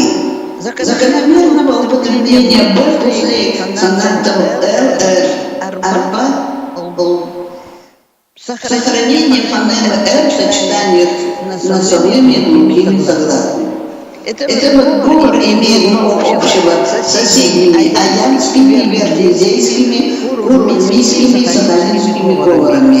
именно употребление О после долгого О, употребление П слоги дифтонг другой Е вместо Е долгой, палатализация Н суффикса совместности, миньон, синьон и так далее. Опускание У основы. Полная профессиональная ассимиляция последующей согласных проблемы К. Таким образом, фонетика якутского языка оказала свое влияние на произношение некоторых слов. Спасибо за внимание. Спасибо, Тамара Егоровна. Если есть вопросы, пожалуйста. Да, вопрос. Тамара Егоровна, здравствуйте, это Морозова. Здравствуйте, Тамара Егоровна. Спасибо большое за хороший доклад, потому что давно хотела такой доклад послушать про соответствие ивенкийских и якутских гласных. Эти языки находятся часто в контакте. Ой, Тамара Егоровна, да. Хотела, знаете, задать вопрос. Вот я согласна по причине гармонии гласных. Не слышно, да? Да, Тамара Егоровна. Тамара Егоровна, меня слышно? Слышно задающих вопрос? Тамара Егоровна? Нет. Наверное, не слышно. Тамара Егоровна, вы нас слышите? Да, нас слышно? Здравствуйте.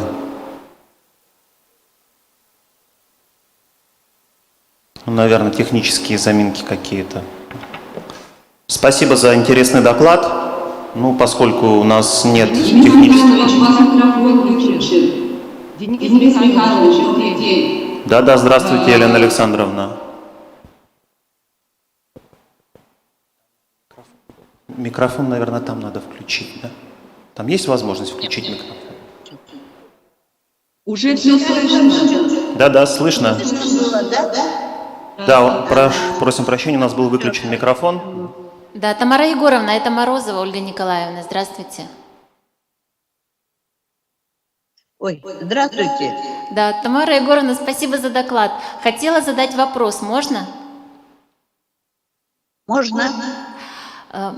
Мне понятна причина, почему в учурском говоре венкийского языка есть вот соответствие у, ü, о, да, это все зависит от гармонии гласных, как вы и сказали в своих выводах.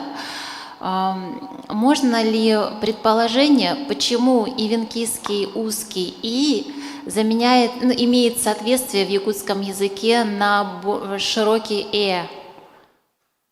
Есть какие-то предположения, почему это произошло?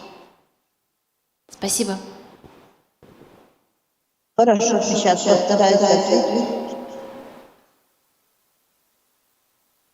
Так.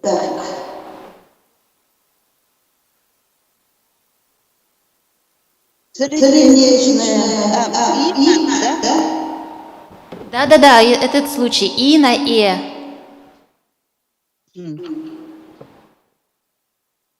Так, сейчас. Краткое долгое гласное И. Ай, И же надо,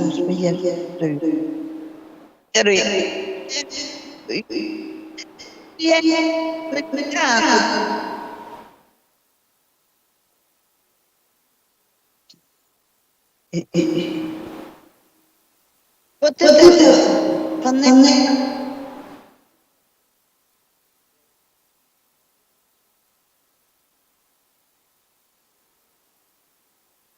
Опять какие-то, наверное, технические заминки.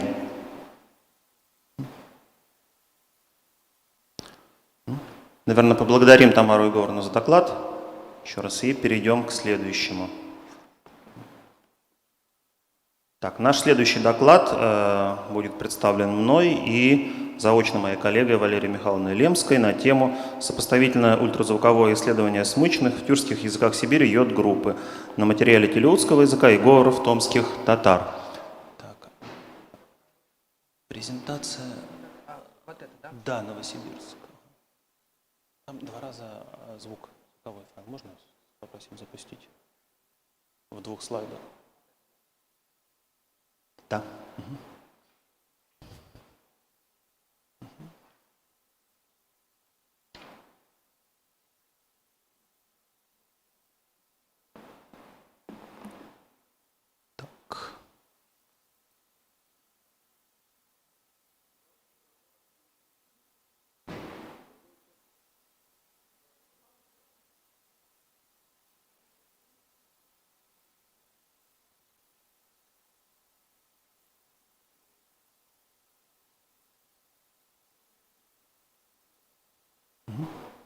Так, можно начинать, да?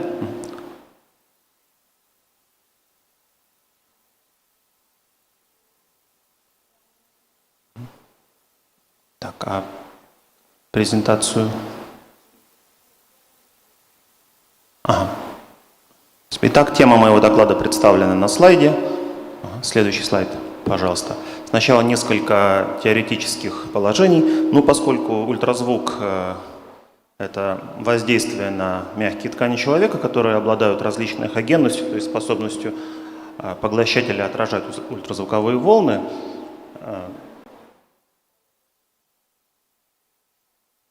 Так. Мягкие и твердые, да, мягкие поглощают, твердые отражают.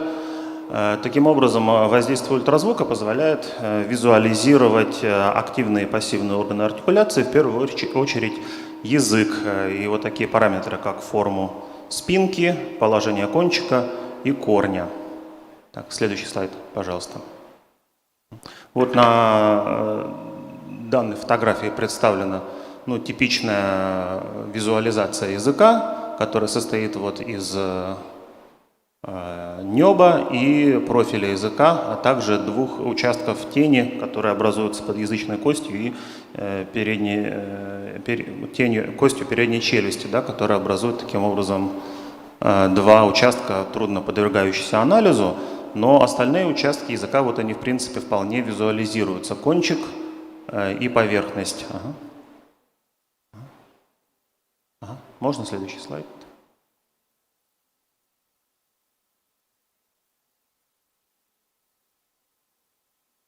Так, задачей нашего исследования было изучить артикуляционные характеристики переднеязычной фонемы Т и дорсальной фонемы К в телеутском языке и говоре томских татар, эуштинском и чернореческом, и построить усредненные графики профиля языка с зонами стандартных отклонений, а также сравнить полученные результаты для каждого идиома.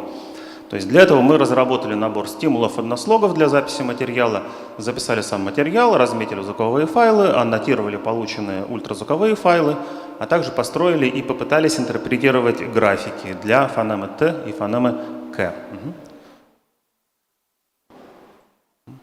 На данном слайде представлен набор стимулов, который был использован нами для элицитации фонем Т и К в начальной и конечной позиции, а также для каждой из фонем, как видим, были представлены их реализации в твердом и мягком ряду гласных.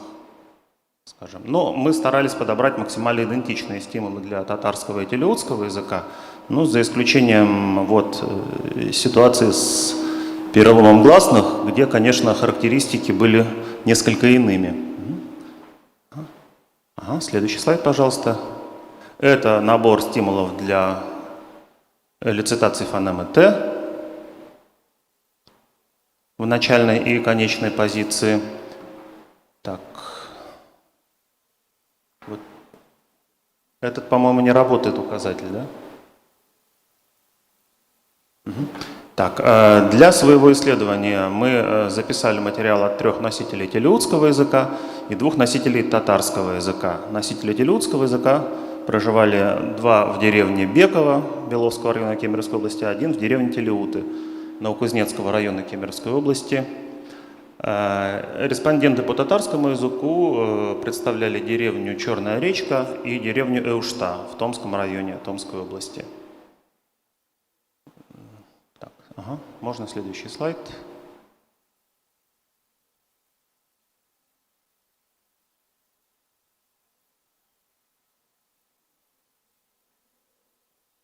Ага, следующий слайд, пожалуйста.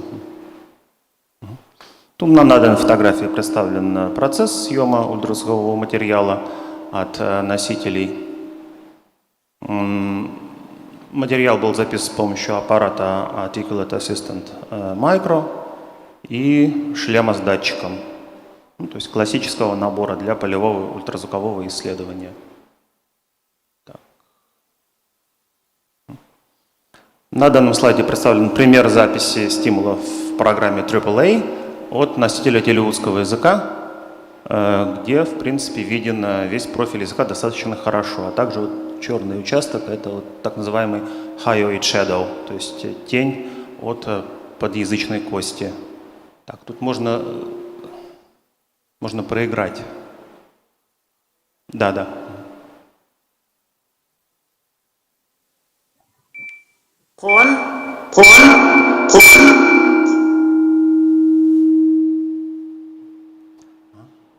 Ага, следующий слайд, пожалуйста. Ну, можно еще раз проиграть.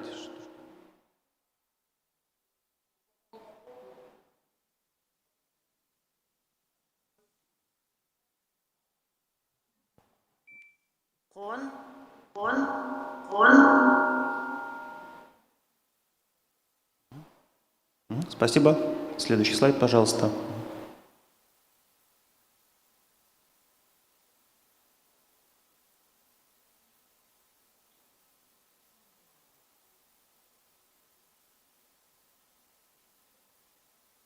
На данном слайде пример анализа стимулов в программе для аннотации ультразвуковых данных AlterTrace.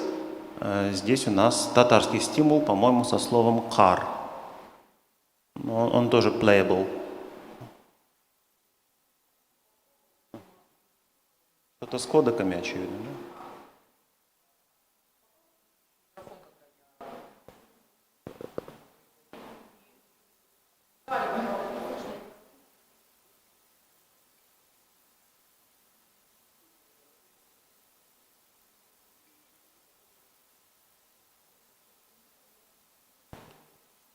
Ну, в принципе, визуально все видно, да, тут правда не очень хорошо видно, поскольку экран несколько блеклый. По крайней мере, все артикуляционные движения языка тут вполне хорошо видны. Ага, следующий слайд, пожалуйста. После экспортирования из программы AAA данные имеют следующий вид, то есть мы имеем файл текстовой разметки для PRAAT, TextGrid, текстовый документ, содержащий координаты, и, собственно, файл с ультразвуковой дорожкой, а также файл аудио, синхронизированный с ультразвуком. Далее полученный аудиофайл размещался в программе PRAAT, допустим, для того, чтобы поймать начало артикуляции смычного «к», мы выделили участок, предшествующий размыканию смычки, и несколько миллисекунд слева от него, то есть около 5 фреймов.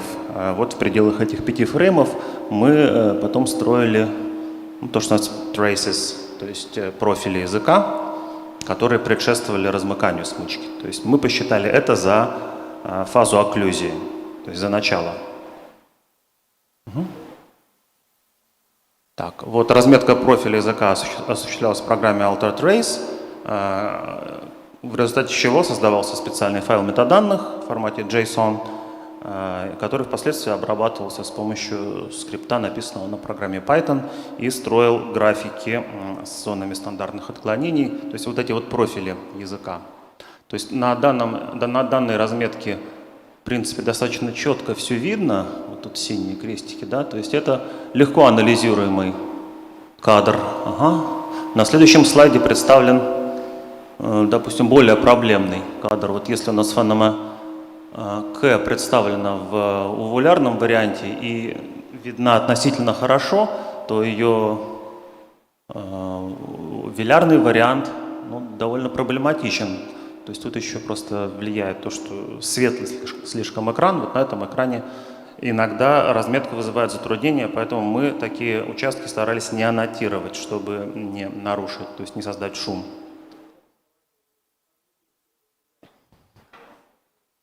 А это просто стимул увулярный. Это кон, а это, допустим, кись. Мы его условно назвали увулярным здесь. Так, можно следующий слайд? Так, в результате обработки этих сплайнов мы построили вот такие профили. И для К в начальной позиции тут представлен как бы твердый и мягкий вариант. Синий – это мягкий вариант, мягкорядный, красный – твердорядный. Для телеутского языка вот на этих графиках кончик языка находится слева, а корень справа. Да? Мы видим, что телеутский достаточно сильно отличается, мягкие и твердые варианты К, особенно положение корня. Ну и профиль тоже отличается. У твердого зона отклонений больше, очевидно, из-за коартикуляции. Для татарского языка, в принципе, сопоставимо. Относительно похожи графики друг на друга, хотя мы видим, что мягкорядный вариант тоже отличается большим разбросом и более ломаная линия получилась у нас. А твердый вариант достаточно похож. Его можно наложить на телеутский, будет почти полная идентичность. Ага, следующий слайд, пожалуйста. Аналогичные варианты для К от двух других носителей. Вот здесь мы видим сильную разницу для телеутского языка. Мягкий вариант имеет резко отличающийся профиль от твердого варианта, тогда как для носителей из Черной речки томско-татарского они оказались почти идентичными и по профилю, по контуру, и по положению корня и кончика. Но тут надо сказать, что эти графики в известной степени условны, поскольку иногда разметить четко было довольно тяжело, особенно из-за тени подъязычной кости, из-за чего вот эта вот фарингальная часть, мы ее не размечали, поскольку не могли точно сказать, да, где она находится. Угу. Следующий слайд, пожалуйста. Вот еще один график от телеутского носителя, третьего, который у нас был. Но, к сожалению, мы для него, для конечной позиции построить не смогли, не хватило стимулов. Здесь мы тоже видим некоторое отличие, да, от твердого и мягкого вариантов. Ага, следующий слайд, пожалуйста.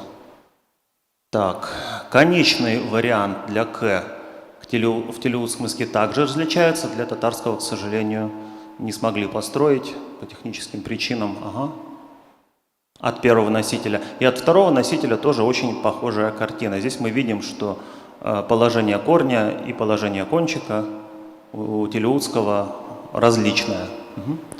Ага, следующий слайд, пожалуйста. Дальше у нас идет Т. Начальные позиции для телеутского языка и для татарского языка. Мы видим, что в татарском в мягком варианте, то есть Т, Е большое, это вот Ти, Теп, Тюк и так далее варианты.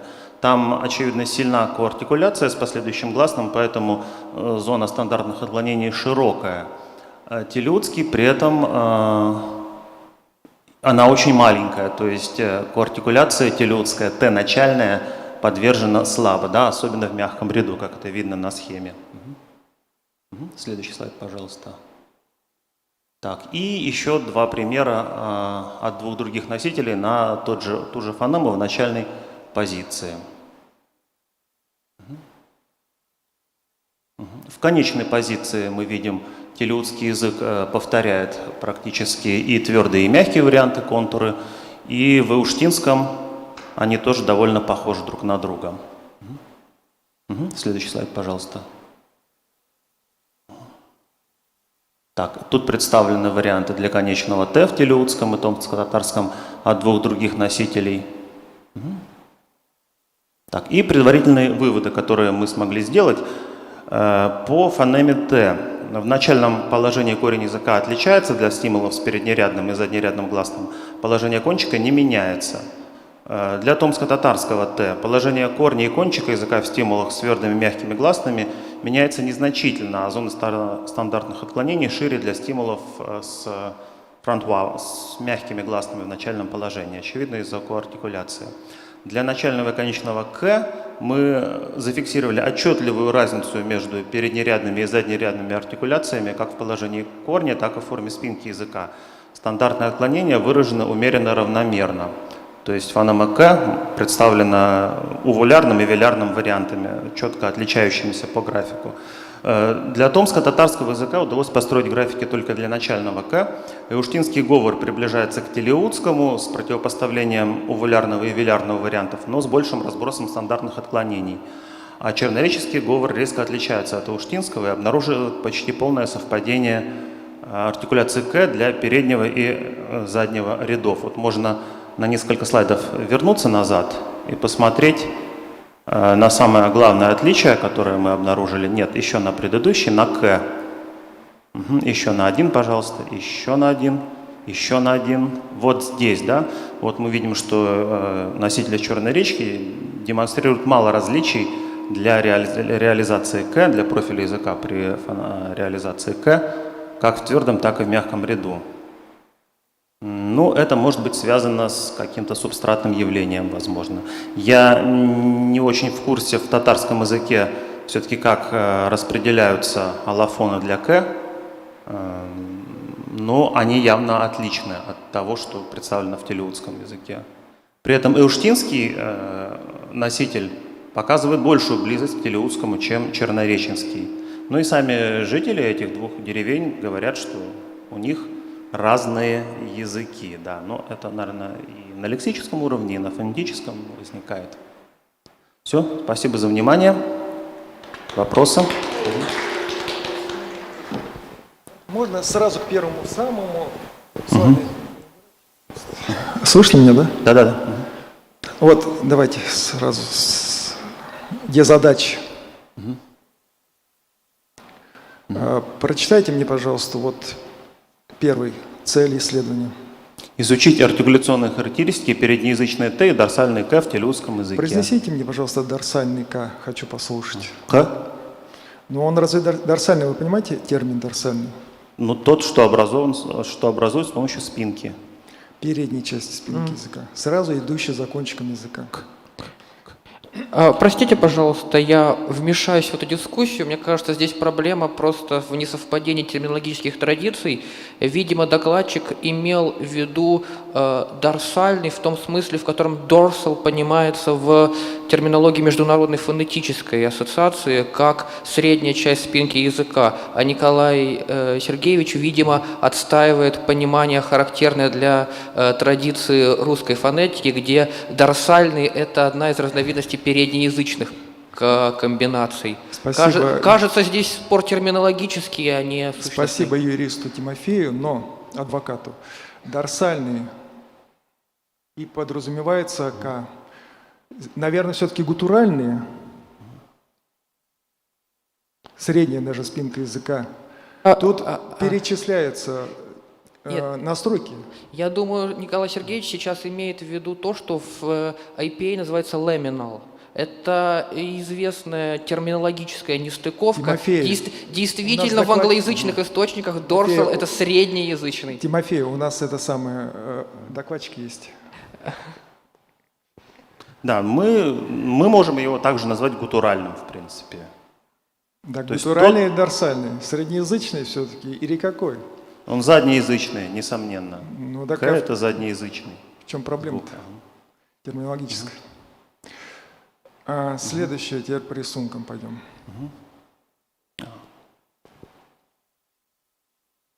Нет, по рисункам. К рисункам.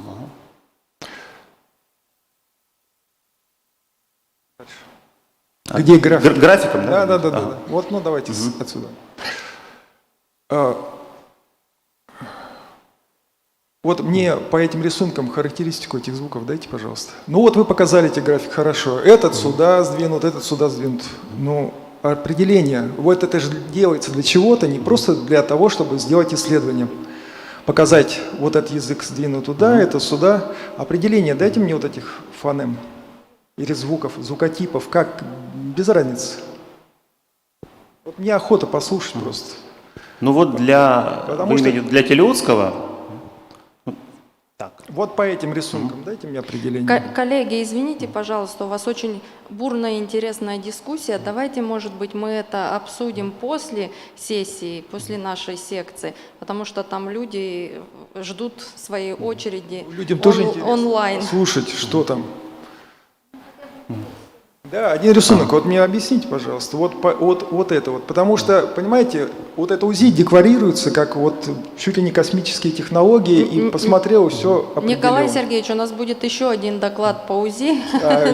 Для него Поэтому отдельные Тимофей вопросы Владимирович, будут. наверное, тоже сможет ответить на какие-то вопросы. Нет, мне вот поэтому интересно. Ну вот по этому графику, допустим, мы видим, что К в начальной позиции в мягком ряду является дорсальным звуком, да, а К, который розовый график, является более увулярным звуком. А где вы увулярные? Я увулу не вижу. Увулярный – это значит участие увулы. А где здесь у вас увула? Вилярным, прошу прощения, вилярным я имел в виду. Вилярный. Да. А почему вы решили, что это вилярный? А почему вы думаете, что там корень не участвует языка? Ну просто мне вот этот УЗИ просто всегда вот его представляет как что-то вот такое, и люди ведутся на это. Ну, вот томографирование, я понимаю, там все видно. Можно посчитать, посмотреть, показать. Вот это просто графики. Ну, это дополнительный, так скажем, инструмент. Комплементарный. Ну, Тань, должна быть цель. Если чисто наука для науки, это непонятно. Она должна с выходом быть. Ну вот на этом графике, допустим, показано, что при артикуляции увулярного звука корень языка отстоит дальше, чем при артикуляции вилярного звука. Так тут путем корня-то нету языка. Вы там это... Я знаю, как это делается просто. Потом про Т тоже. Там вот показываете, спинка языка меняется. Ну хорошо, но это дополнительная артикуляция. А где основная артикуляция-то? Дорсальный он, апикальный. Дорсальный в нашем понятии, не в этом. Т апикальный, очевидно. Основной артикуляции нет, ради чего весь сырбор-то происходит. А просто это движение, там вот, это сюда сдвинулась часть тела языка, это сюда сдвинулось. Так это можно без УЗИ это сказать. Я, если честно говоря, с вами согласен. Я понимаю, для вокализма можно использовать УЗИ, и то в описательном понятии, да, вот там это в задней части А произносится, примерно вот он там припущен настолько-то. И то, еще знаете, какая здесь проблема? У вас прорисован язык только, а где Неба, к сожалению, нет, да. Вот, а без неба это вообще вот просто графика пересекающаяся. У нас были стимулы, да, для того, чтобы зафиксировать линию неба, но мы их тут не использовали. И еще один момент. Телеутский я не на слышке знаю, поэтому... Во-первых, в телеутском различается умеренно паутализованные и слабо паутализованные. А глубоко заднеязычные, вилярные, увулярные, а также корнеязычные есть. И поэтому вот эти вот все огромные острова, которые возникают, это просто из-за того, что вы не различаете умеренно паутализованный, слабо паутализованный, глубоко заднеязычный, увулярный, корнеязычный. То есть вот это нет у вас. И вот это получается... Вот там целый остров голубой. Ну да, это возникает с того, что разные стимулы, разный характер гласных. Да. Во-первых, да не гласные, там сами согласные такие. Гласные там имеют такую опосредованную роль. Я повозмущался. Спасибо. Нет, вообще очень интересно, правда. Очень. Так, Спасибо. Итак, коллеги, наш следующий доклад. Вия Васильевна Субракова, Хакасский институт, научно-исследовательский институт языка, литературы и истории, город Абакан, с докладом «Малошумные согласные бельтырского говора сагайского диалекта хакасского языка». Я так понимаю, доклад будет тоже онлайн. Спасибо. Здравствуйте, уважаемые участники конференции. Извините, пожалуйста, что известной презентации времени мало, стараюсь здесь. Современные национальные языки выделяют территориальные языки, качественные, хакасские, шоловские языки. На основании региональных критериев фонетически. Хакасский диалект делится в фонетические формы на 5 групп. Или связанные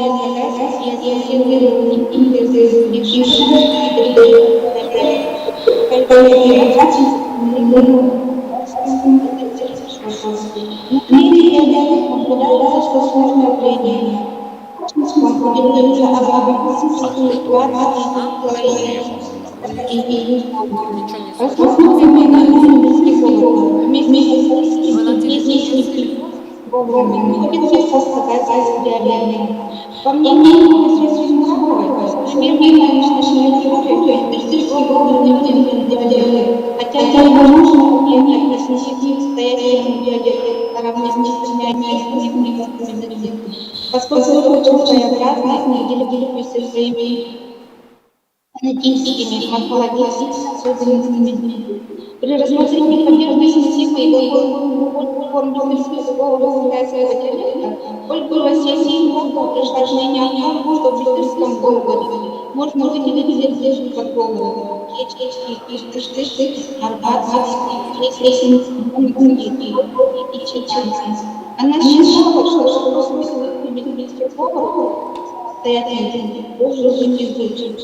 В настоящее время в научной литературе говор рассматривают в составе диалекта сагайского диалекта.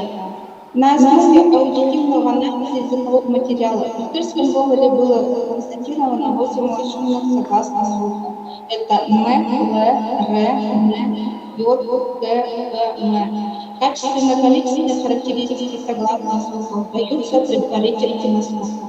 Звук М, малошумный, смычный, губно-губной, устовой согласный, встречается значительно интеллектуальной, медиальной, и так далее.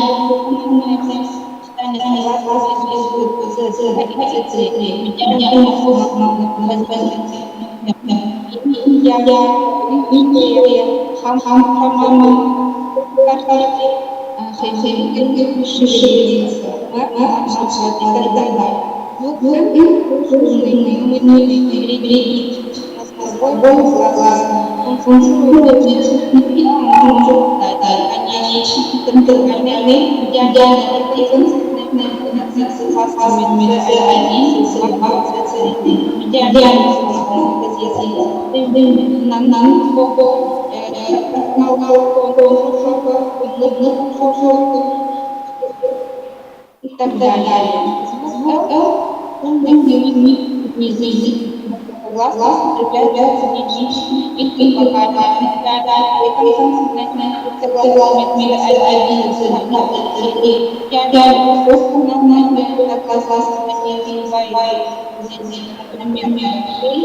Медиальная позиция согласно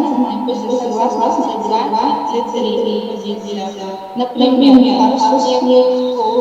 сани, шофыны, правильные, утром, арсы, крылья и так далее. Звук «эй» малошумный любой позиции согласно. Начальная позиция встречается очень редко. Представитель выражающего. Интермодальная встречается в одном мере. Значительно количество звуков, конечно, интермодальная диалект в сочетании с согласными «один», «за» и «три». Например, «ой», «овечка», «стояла», «хаела», «ты», «хащи», «обращай внимание», «сущие», «отдирай», «сайбай», «нарушение» и так далее. Звук малошумный, звучный, ля-ля-ля-ля, согласно, зафиксированный, конечный, интервокальный, медиальный, резонансной позиции, согласно, «за» и «ци». Но в составе ударяется слово. Прошу прощения. Например, он правый, сам тине, одинаково, там, и так далее. Звук определяемый слабый, малошумный, глухой или частично слышный, задерживающий щелевой или культурно слабо слышный, употребляется в порядке максимальное стиль, ржание, мелодия. Оригинация слога оказавшись идеальной или идеальной консонантной позиции, либо выпадает и происходит достижение гласных, либо сохранившись начала слога. Потоки речи позиции конца слога утрачивают свои характеристики, слабости, маломыслие, практически, слабый, шумный, мирную веселье. Веселье. И так далее. Влияние на слабый, приглашенный, эстетично слушаем, является литературной формой, давно разложенного старой шахтерных названий, суббота. Каких различных оказавшись словоизменительного образования, идеальной театральной позиции хватает все движения глаза. Например, «Золотые сари», «Желтознаемые», «Суббота», «Вода моя» и так далее. Медиальная консонантная позиция, согласно сохраняет изучение позиции происходительной по отношению к шумному одному. В этом случае происходит падение малошумного влияние глаза на оппонента аса. Например, шахтер наказывает, на горе, как видно, идеально малошумный согласно, он вам позиции лишь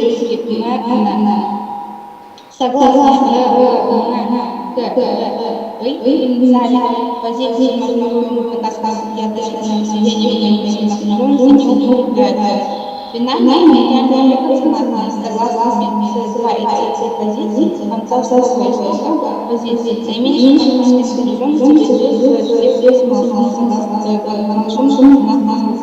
медиальная консонантная позиции шумными другими согласными типа могут объединить малошумные Здесь следует отметить, что медиальная консонантная комплекс более эффективна для малошумных, количество возможных комбинаций для позиций. Медиальная консонантная позиция согласно сочетается лишь малошумные моральные.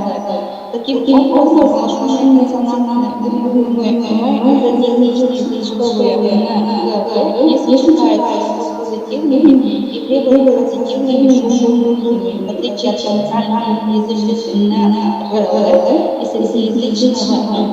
Хотя и планировали ранее ограничены. Все это косвенные действия сравнительно более шумным характером глаза.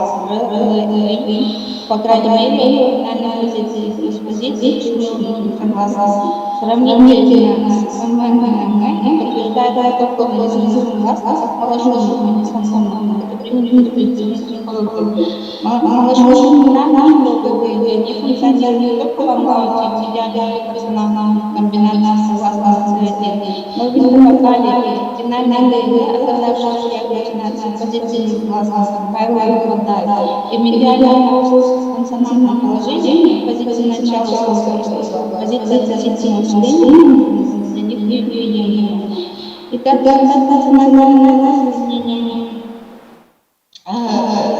дополнительной дистрибуции слова не позволяет разговор диалекта, показывает всем самостоятельно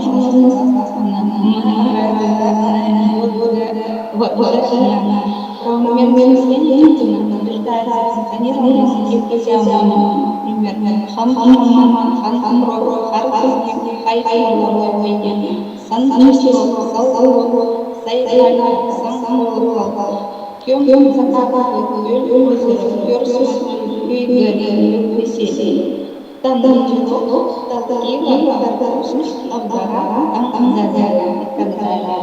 Спасибо за внимание. Спасибо, Вера Васильевна. Так, вопросы, пожалуйста. У нас, думаю, есть время для одного-двух вопросов.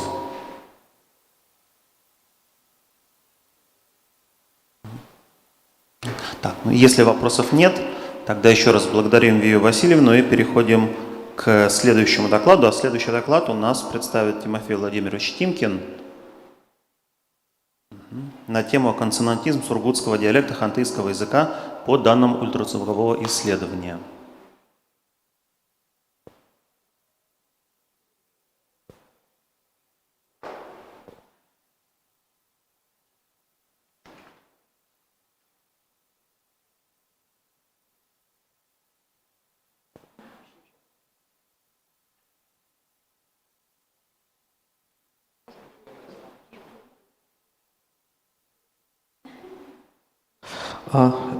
Еще раз всех приветствую. Так, ага, у меня заработал кликер. Спасибо, можно мне не помогать.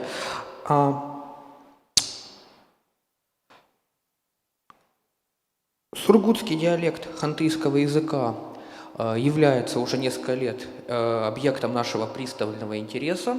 Этот диалект распространен на территории Сургутского района Ханты-Мансийского автономного округа и представлен рядом говоров на притоках реки Обь. Консонантизм диалекта был достаточно последовательно описан в традиционных источниках, в частности, в фонологической фиксации в словаре восточно-хантыйских диалектов Николая Ивановича Терешкина, но до недавнего времени не имел экспериментальной проверки. В ряде наших работ и выступлений на конференции мы показали ряд выводов о качестве сургутского консонантизма на материале таких методов, как акустический анализ и электромагнитная артикулография. Сегодняшний наш доклад выполнен на основе методики ультразвукового исследования, и, в общем-то, его новизна в том, что он представляет некоторые новые иллюстрации, подтверждающие выводы, которые нами уже озвучивались ранее. Методика нашего исследования основана на тех же инструментах, которые были уже сегодня представлены докладчиком по теме ультразвукового исследования. Это точно такая же, может быть, не точно такая же, но похожая экспериментальная установка, включающая в себя так называемый УЗИ-шлем. Это шлем, который закрепляется на голове информанта, и при помощи специального зажима в шлеме размещается ультразвуковой излучатель. Конфигурация шлема такова, что излучатель остается неподвижным относительно головы информанта, и это обеспечивает полную сопоставимость тех данных, которые были получены в течение сессии. Нижняя картинка слева показывает пример тела языка, как он выглядит на ультразвуковом исследовании. Действительно, одной из проблем данного метода является то, что ультразвуковое излучение, как правило, недостаточно обладает проникающей силой, чтобы было хорошо видно также пассивный артикулятор, но мы полагаем, что оно все равно применимо для исследований, поскольку позволяет собирать обширные статистические данные о полном функционировании контура языка. Это вполне достаточно для разграничения позиционных и фонологических различий согласных. На правой картинке снизу тот же самый УЗИ-фрагмент, УЗИ-кадр показан с так называемым сплайном. Это красная линия, при помощи которой мы обрисовываем контур, и этот контур, как таблица, состоящая из координат отдельных точек, выгружается во внешний статистический обработчик. Здесь есть некоторое расхождение с методологией предыдущего исследователя. Мы используем не Python, а язык программирования R, что в принципе не так принципиально с точки зрения метода. В данной таблице представлены фонемы сургутского диалекта по традиционным источникам в записи финно-угорской транскрипции. Ну и давайте в виде такой просто галереи иллюстраций мы посмотрим, как это выглядит на УЗИ, что мы можем здесь проинтерпретировать. Прежде всего, УЗИ достаточно надежно показывает различия переднерядного, среднерядного и заднерядного типов артикуляций. Ну, точнее, нет, это, конечно, не очень корректный был термин, переднеязычных, среднеязычных и заднеязычных консонантных артикуляций. Данные графики показывают носовые согласные сургутского диалекта, соответственно, переднеязычный, среднеязычный и заднеязычный.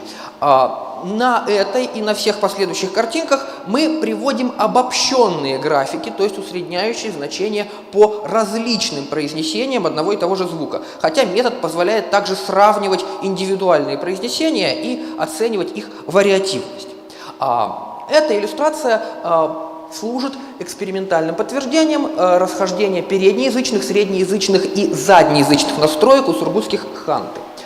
Следующая иллюстрация касается типологически примечательной особенности сургутского диалекта – наличия шумных боковых.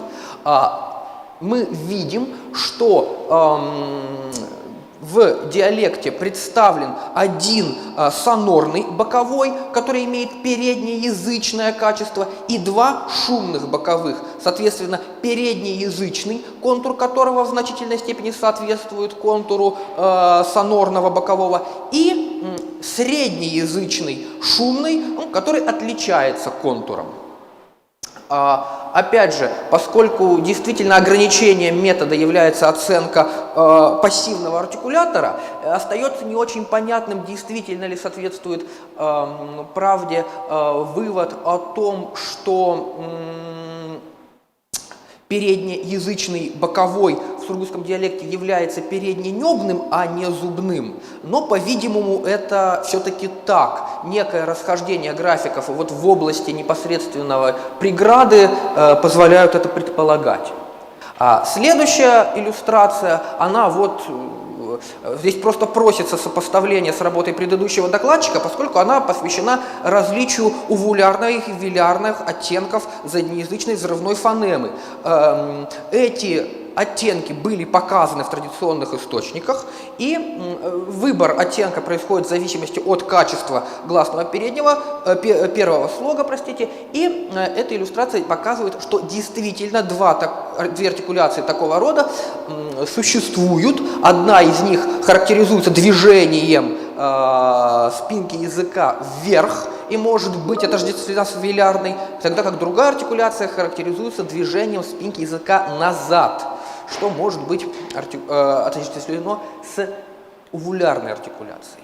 И некая новизна есть в том, что УЗИ позволяет нам предположить, что вообще весь ряд заднеязычных фонем может быть таким же образом разделен по признаку вилярности и увулярности. На щелевых фонемах это видно не с такой однозначностью, поскольку щель затрудняет локализацию места преграды по своей специфике. Но мы тоже видим, что в зависимости от вокального окружения контур для заднеязычного щелевого тоже несколько отличается.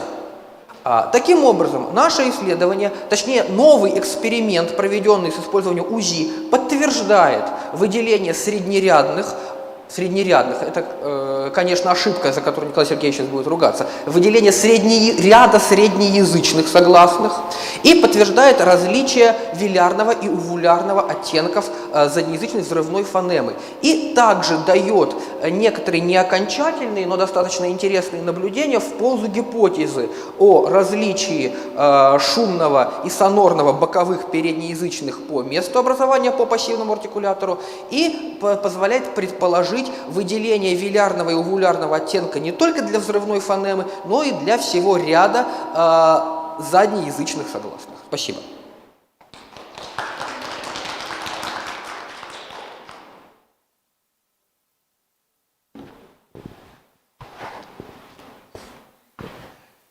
Ну ладно, тут хоть Тимофей признал болячки. А что, картинка пропала, что ли, у нас? Так, ну вот с этой начнем, да. Она красивая такая. А где здесь видно, что он переднеязычный-то? Потому что вы знаете, что он переднеязычный, красный. Смотрите, это видно в их наложении, поскольку они собой ограничивают некое артикуляционное пространство. Это наиболее передний из всех, которые у нас есть. Ну, Он это- просто с точки зрения системы он не может быть иным, кроме как переднеязычным, потому что в динамике это еще лучше видно, но здесь от носителя нейтрального положения движение совершает передняя часть язычного контура. Ну, не соглашусь, конечно.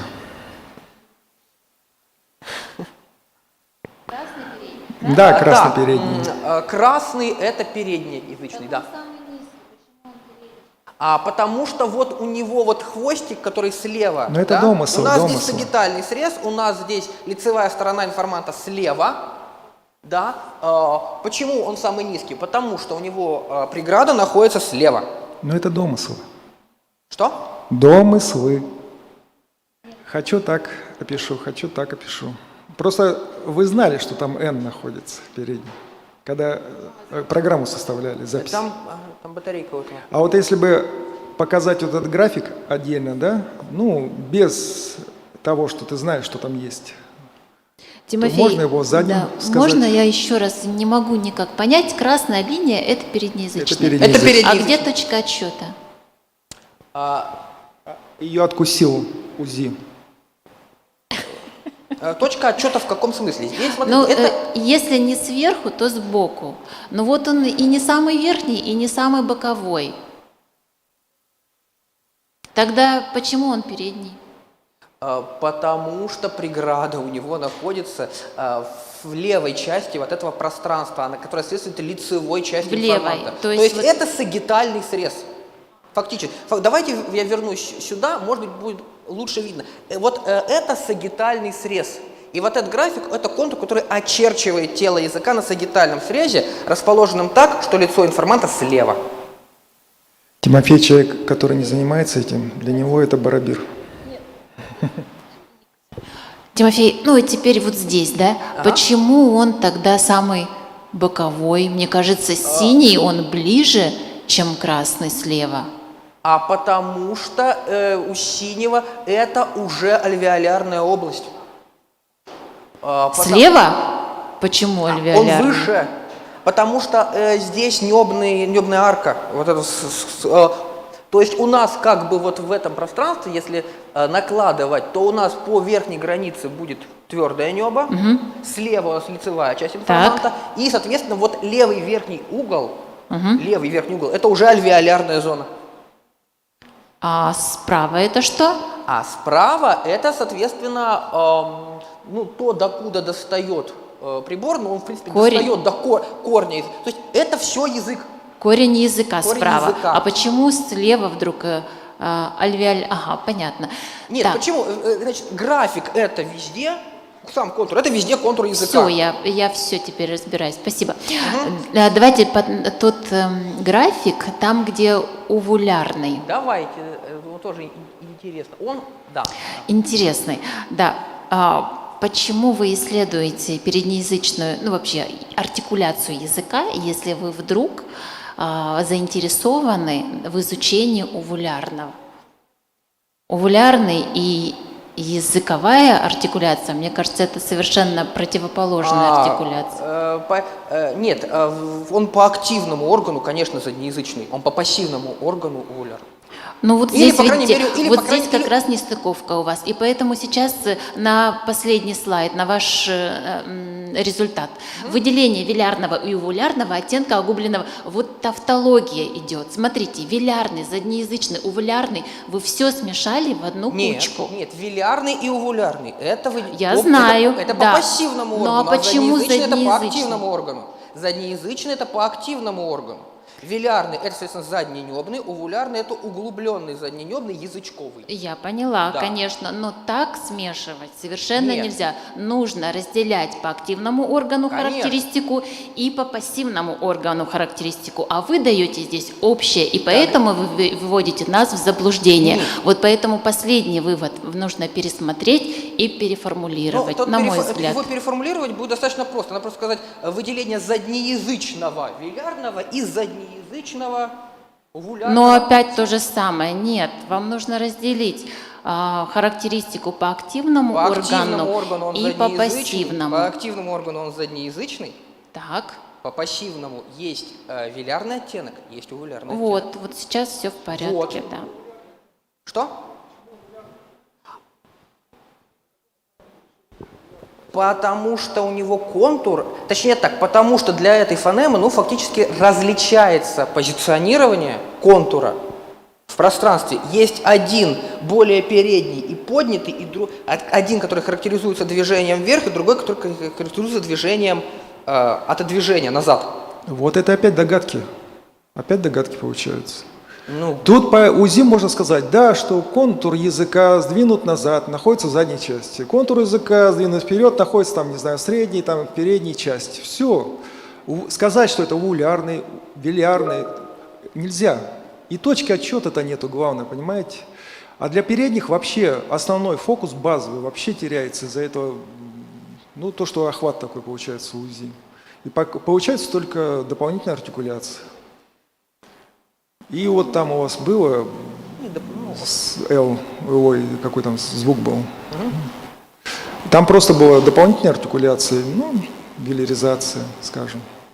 Ну, мы предполагаем, но что... для это заднеязычного там все-таки это основная артикуляция. Нет, что там было у тебя? Т? Т там не было. Ну-ка, верни там. Т там не было. Л был, наверное.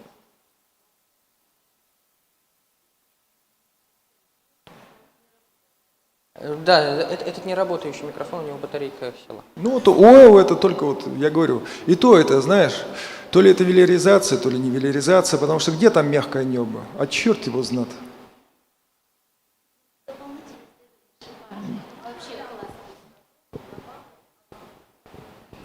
Может быть, я добавлю одно слово. То есть здесь, конечно, мы не можем дать стопроцентную характеристику этому звуку, но это один из способов какой-то интерпретации полученных данных. Если нам нужно посмотреть, что это более передний или более задний, например, звук, то, конечно, УЗИ позволяет нам это сделать вполне наглядно. Никто не говорит о том, что это прям вот как мы описываем все звуки с точностью до, там, я не знаю, миллиметра или микрометра какого-то. Но это общее представление о фонации. Мне так кажется.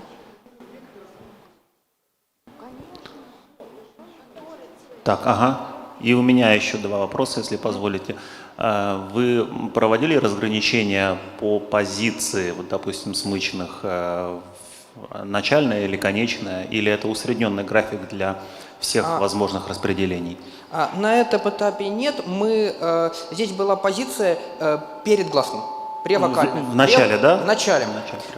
Для других позиций, скорее всего, это распределение должно действовать так же, но это требует дополнительной проверки. Ага. И в данном докладе только превокальные. Хорошо. И еще вот на сплайнах правая нижняя часть, это вот что за участок? Вот мы его не рисовали, да, потому что мы колебались выделять его. Как вы думаете, что Правая нижняя часть, нет, я прошу прощения, если она немножко ввела в заблуждение, эта часть не имеет какой-либо лингвистической релевантности, это продолжение сплайна, которое находится за пределом видимости прибора, и она, в общем, по большей части случайная.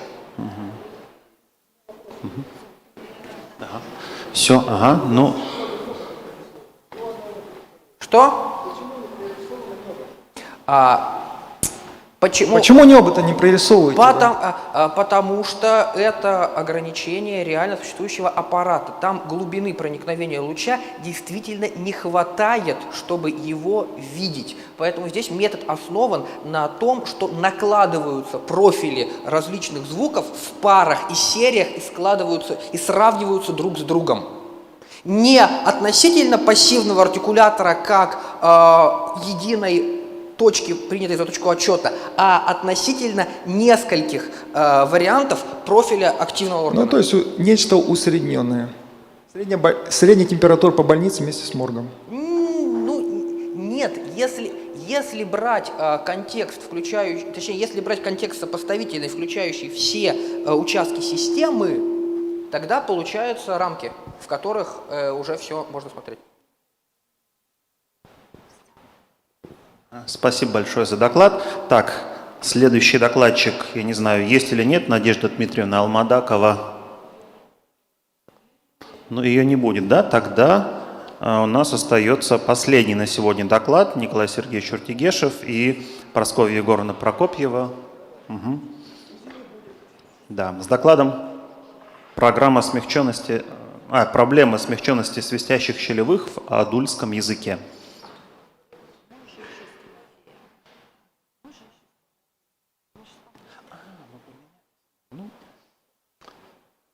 Скажу, что еще не последний. Да.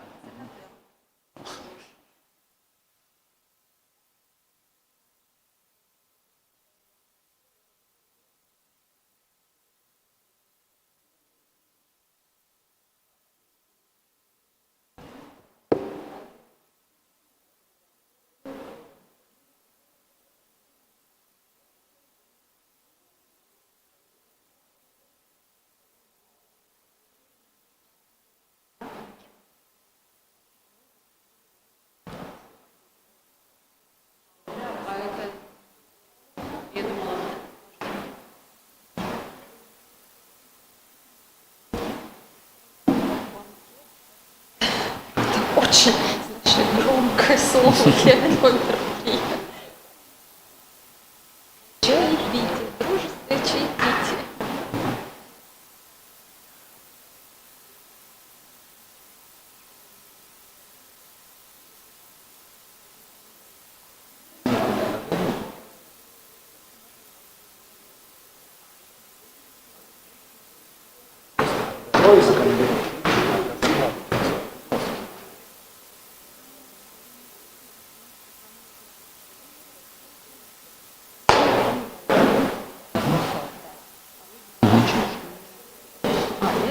Ну, значит...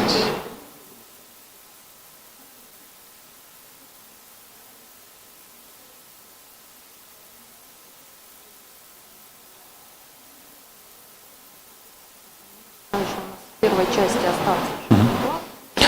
Ага.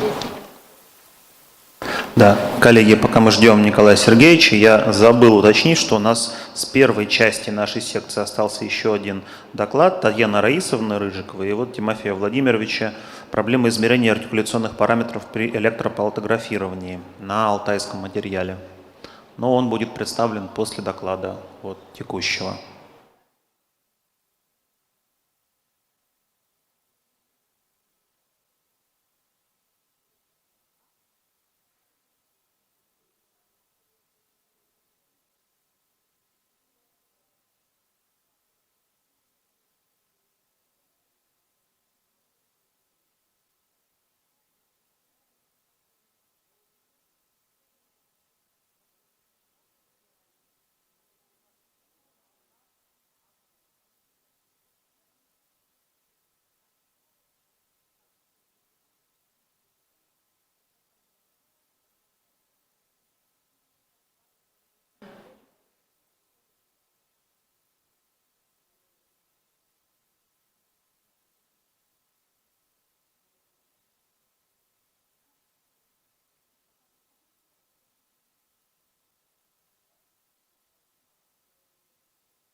Давайте пока Татьяна Раисовна, а может быть там... Ну хорошо, тогда Татьяна Раисовна и Тимофей Владимирович.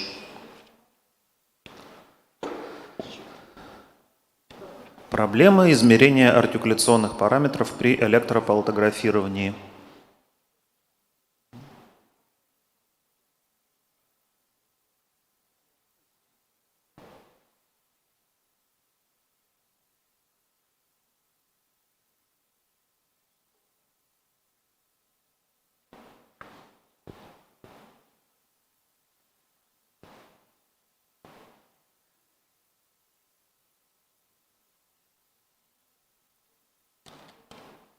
Поскольку у нас широкий спектр интересов, то данный доклад будет посвящен использованию метода электропалтографирования при изучении согласных артикуляций. Что такое электропалтографирование или метод ЭПГ, EPG, по-разному он называется? Это метод, который позволяет фиксировать зону контакта между языком и небом информанта в его временной динамике. Метод достаточно трудоемкий, потому что перед исследованием для каждого информанта отдельно изготавливается искусственное небо, в которое вставляется определенное количество электродов. И во время записи искусственное небо, соответственно, удерживается во рту информанта, закрепляясь специальными зажимами на зубах. На левом слайде, на левой картиночке, на левой фотографии видно, как оно выглядит вживую. И справа у нас представлены несколько электропалатограмм. Целью данного исследования было выявление критериев сопоставления параметров электропалатограмм, то есть разработка некоторой системы оценивания полученных результатов. Но известно, что электропалатография – это прямой наследник палатографирования и дентопалатографирования. Дентопалатографирование разрабатывал Владимир Михайлович Наделяев. А электропалатография, соответственно, это некоторое продолжение предыдущих двух методов исследования.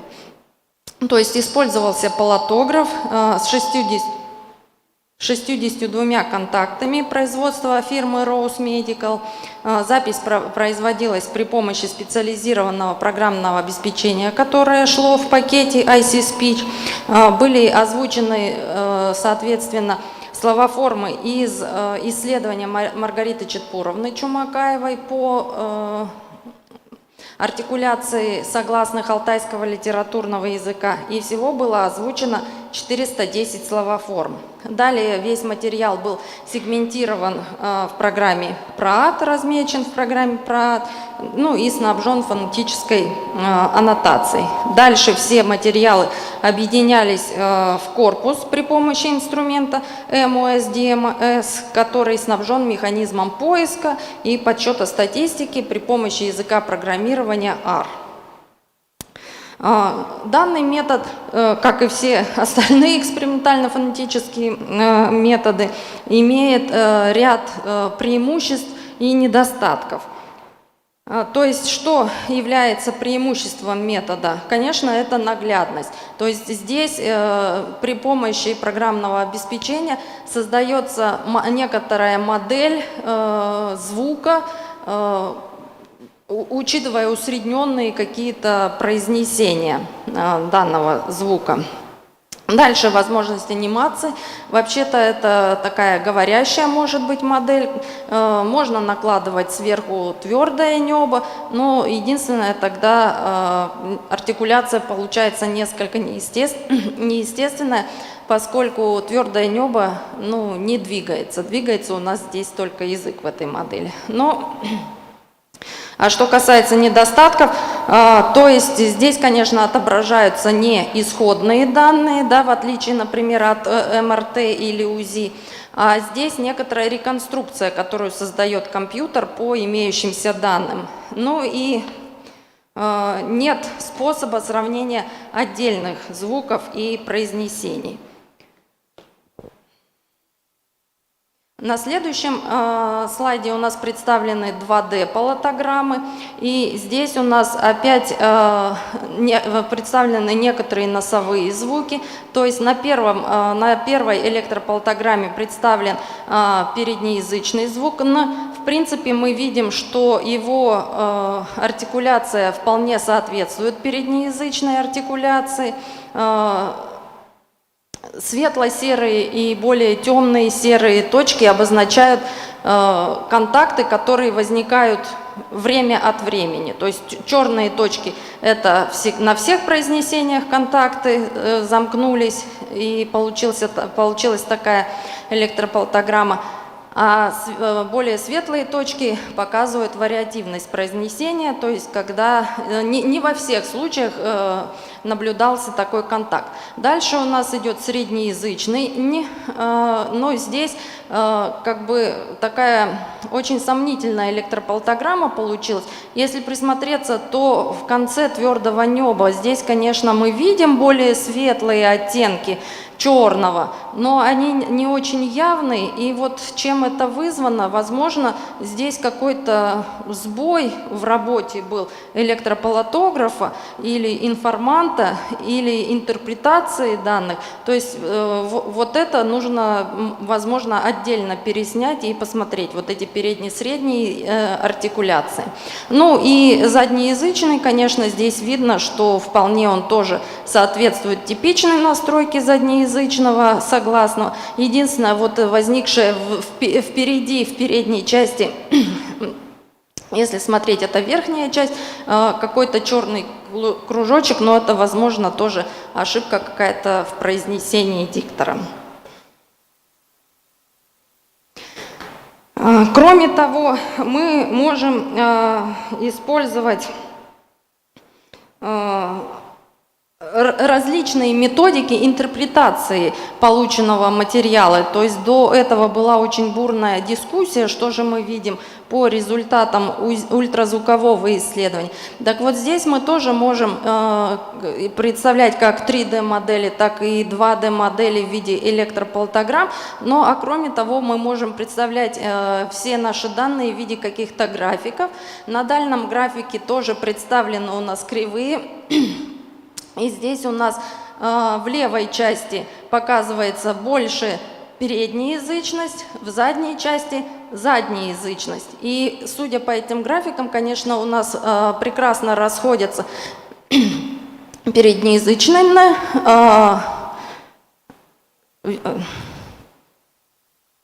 среднеязычный, да, и два гутуральных «н», два варианта гутурального «н». Ну, здесь тоже у нас представлены уже коробчатые диаграммы или плотбоксы, как они называются, плотбоксы с усами. Вот, они показывают дистрибуцию тех или иных вариантов произнесения по разным параметрам. То есть то, что находится внутри бокса, это более частотные варианты произнесения. То, что на краях усов находится, это какие-то редкие возникающие артикуляции.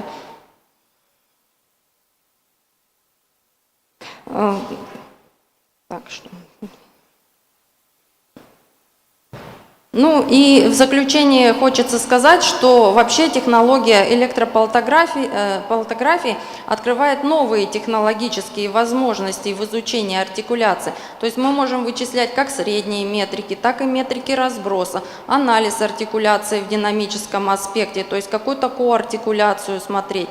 Кроме того, метрическая обработка позволяет рассматривать и визуализировать в виде графиков различные артикуляторные параметры. То есть если на обычной 2D электропалтограмме или дентопалтограмме мы видим только оттиски, например, в горизонтальной плотности, то при помощи различных графиков, в зависимости от того, какой параметр мы хотим посмотреть, мы можем его визуализировать. Ну и, соответственно, метод электропалтографии позволяет представлять как двухмерные, так и трехмерные модели настроек согласных. Мне кажется, это особенно интересно при обучении произношению, например, детей, да, или, которые не являются носителями языков. Ну и вообще это такая увлекательная штука.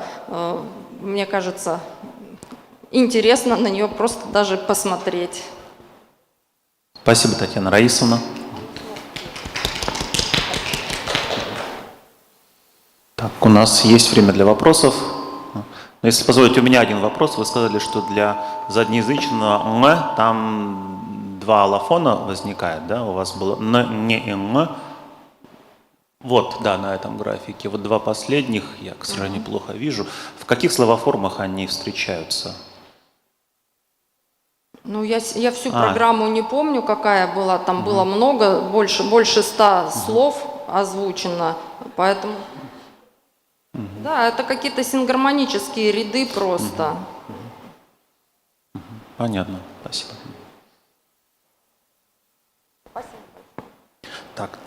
Так, ну, еще раз благодарим докладчика, и у нас сегодня последний доклад остается Николая Сергеевича Рутигешу. Да, конечно, давайте. Ну, техническая заминка с презентацией возникла, поэтому будем слушать доклад устно. Слышно, да?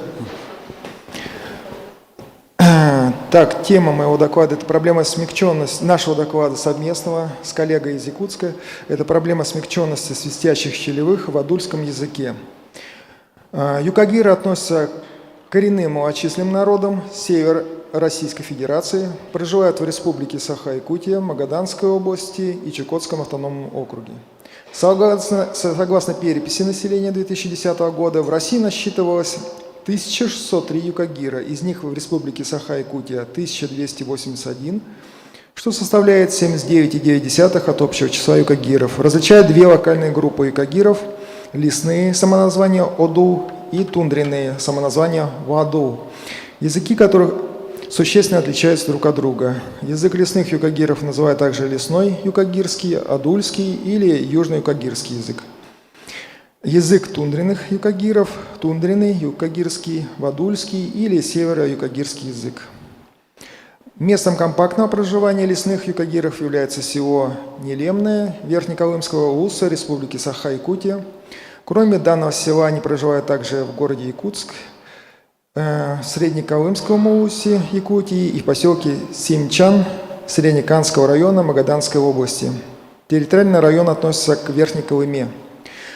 Для представления о примерной численности лесных юкагиров приведем следующие данные.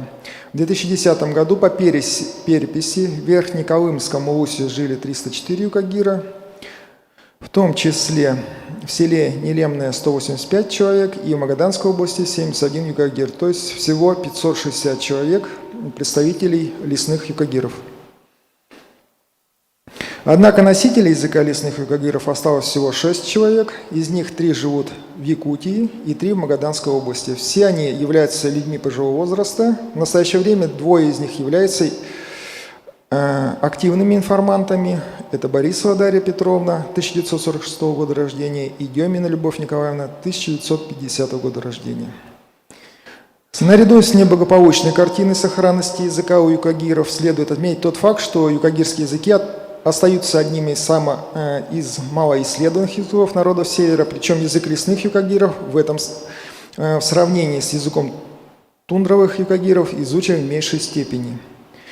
Введенные в свое время графические и орфографические нормы на базе языка лесных юкагиров окончательно не оформились, и в публикациях предлагались разные алфавиты, отличалось написание отдельных слов. Так, на письме лесных юкагиров вместо функционирующего тундренных на письме дифтонг «о» обозначался 2 «о».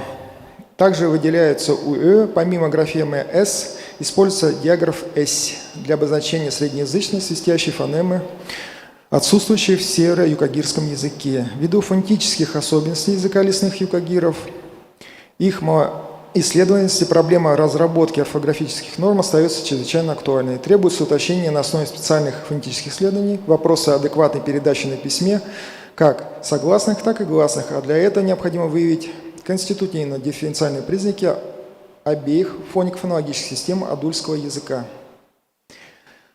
Как говорил, тема доклада была о смягченности свистящих, где мы ставили целью определить их артикуляционно-акустические характеристики. Эта тема представляется интересной в связи с тем, что первое – это зафиксировано различное написание одних и тех же слов в разных по времени источников.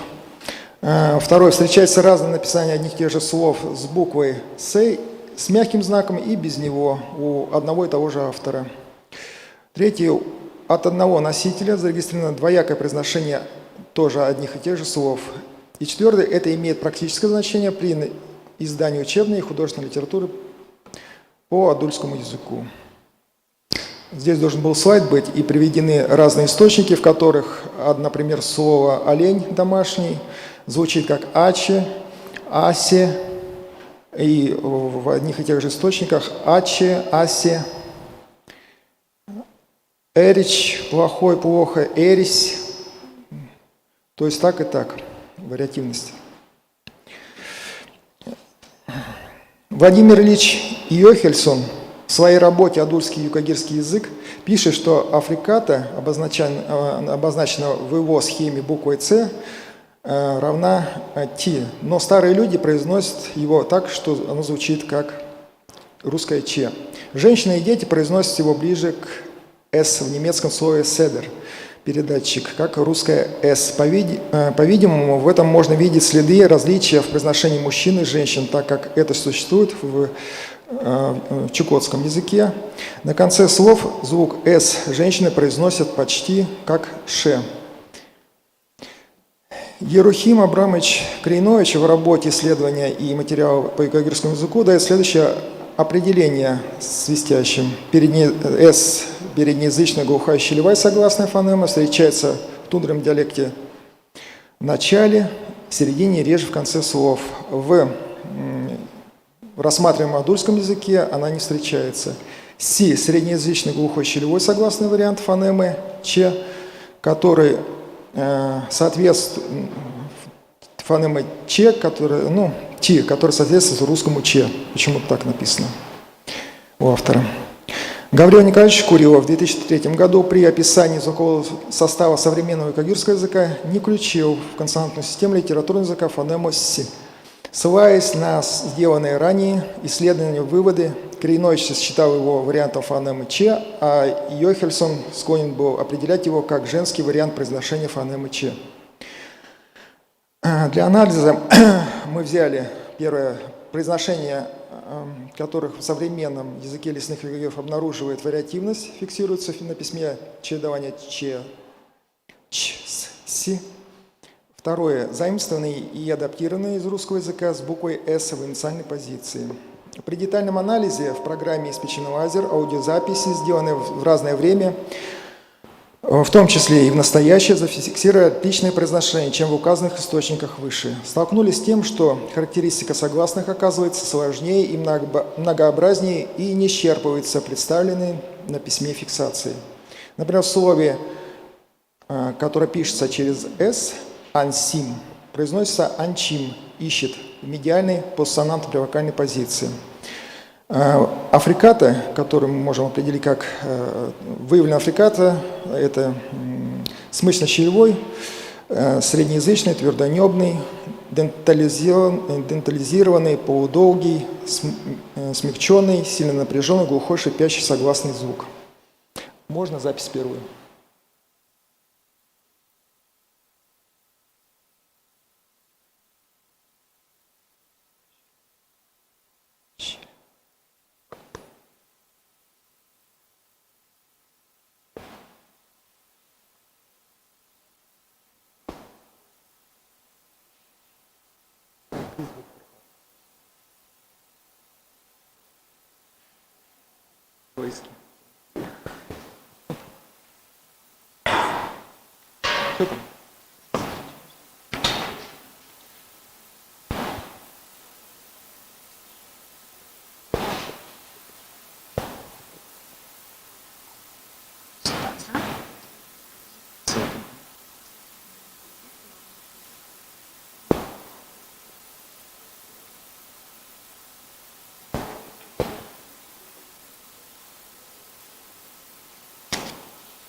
Так. Ну ладно, придется озвучивать самому. Извиняюсь за мой юкагирский. В словах «эще» – это отец «кебеще» ушел, «няще» – лицо. В интервокальной позиции как раз произносится звук «ще», который мы определяем как простой щелевой, среднеязычный, твердонебный, дентализированный, полудолгий, смягченный, сильно напряженный, начально озвонченный, шипящий согласный звук. В слове «кешим» принес в финальной позиции и в финальной поствокальной позиции «эркеш» вздрогнуть, он звук долгий. В слове «инджюс» «джюс» уснул в финальной позиции, «ще» тоже. Фон «ще» долгий, определяем, шипящий долгий, ну, такой среднеязычный, определяем как, собственно говоря, его определил уже. Выделен такой. Потом в слове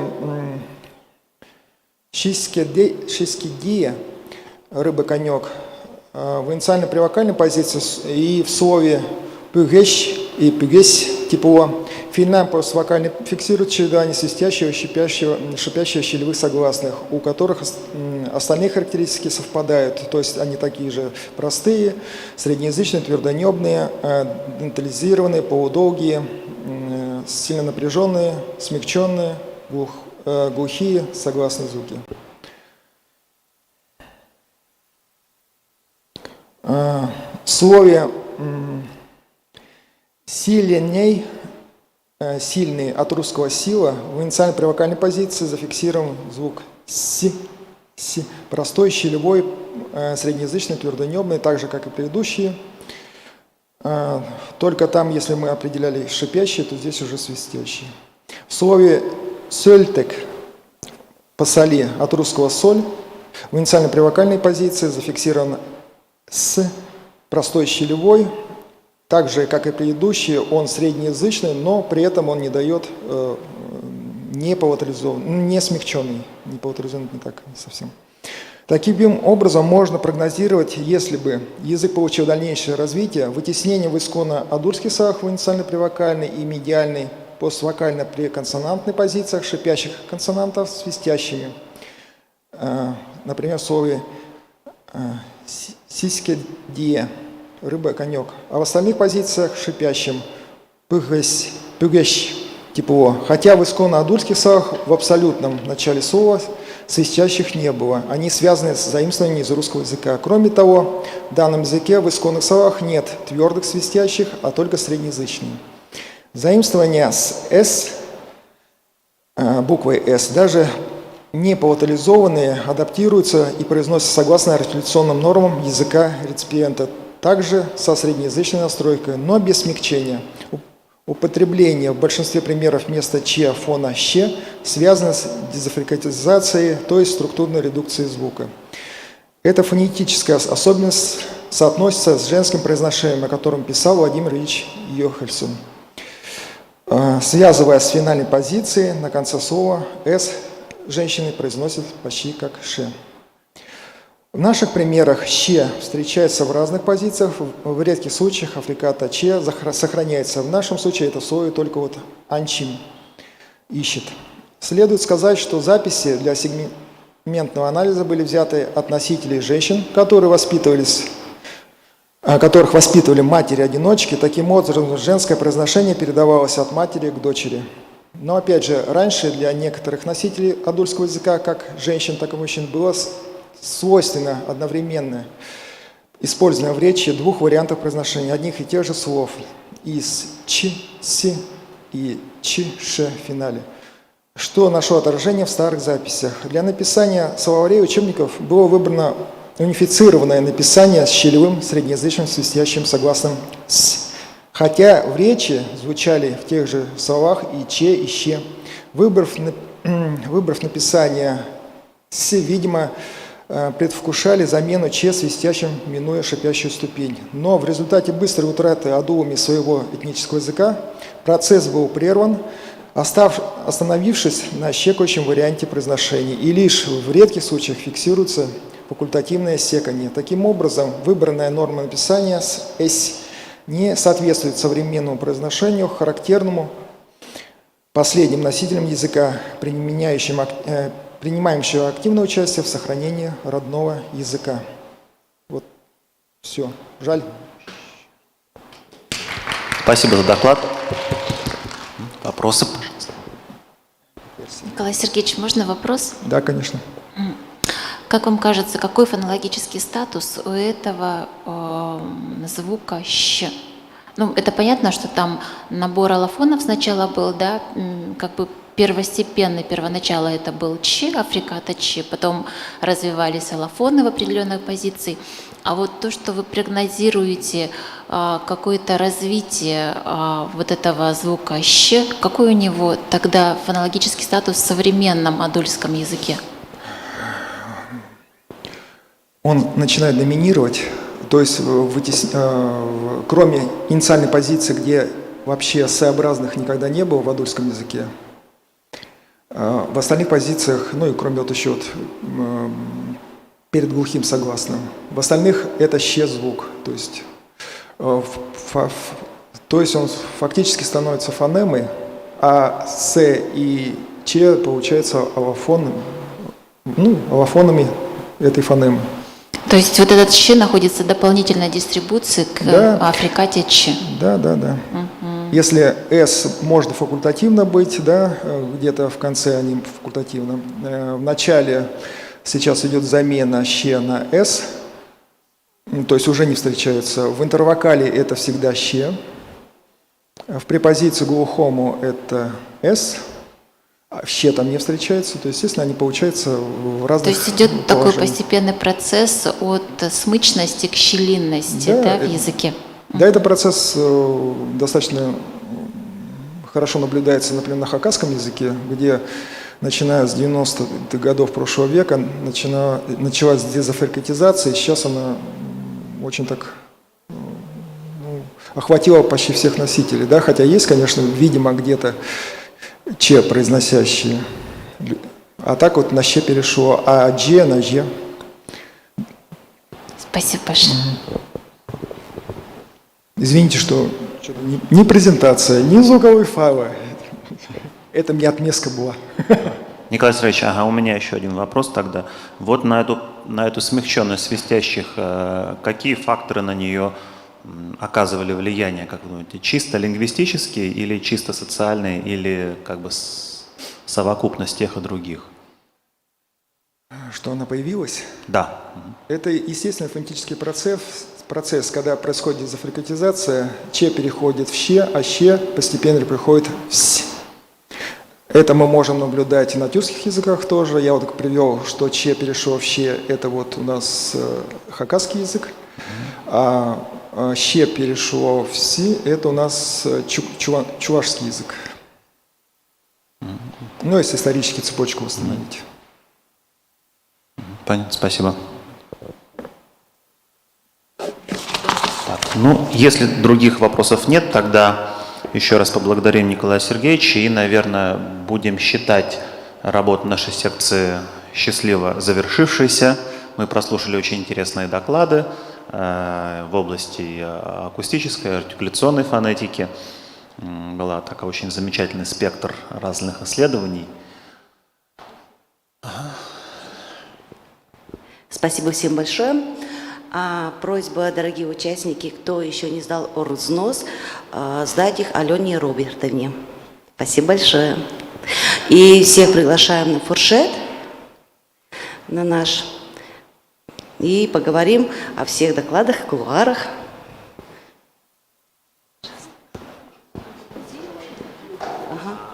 Грамматисты где? Грамматисты там были. А у нас один фуршет же? Да, они сейчас, грамматисты сейчас спустятся, у них просто еще не закончилось, но они сейчас спустятся.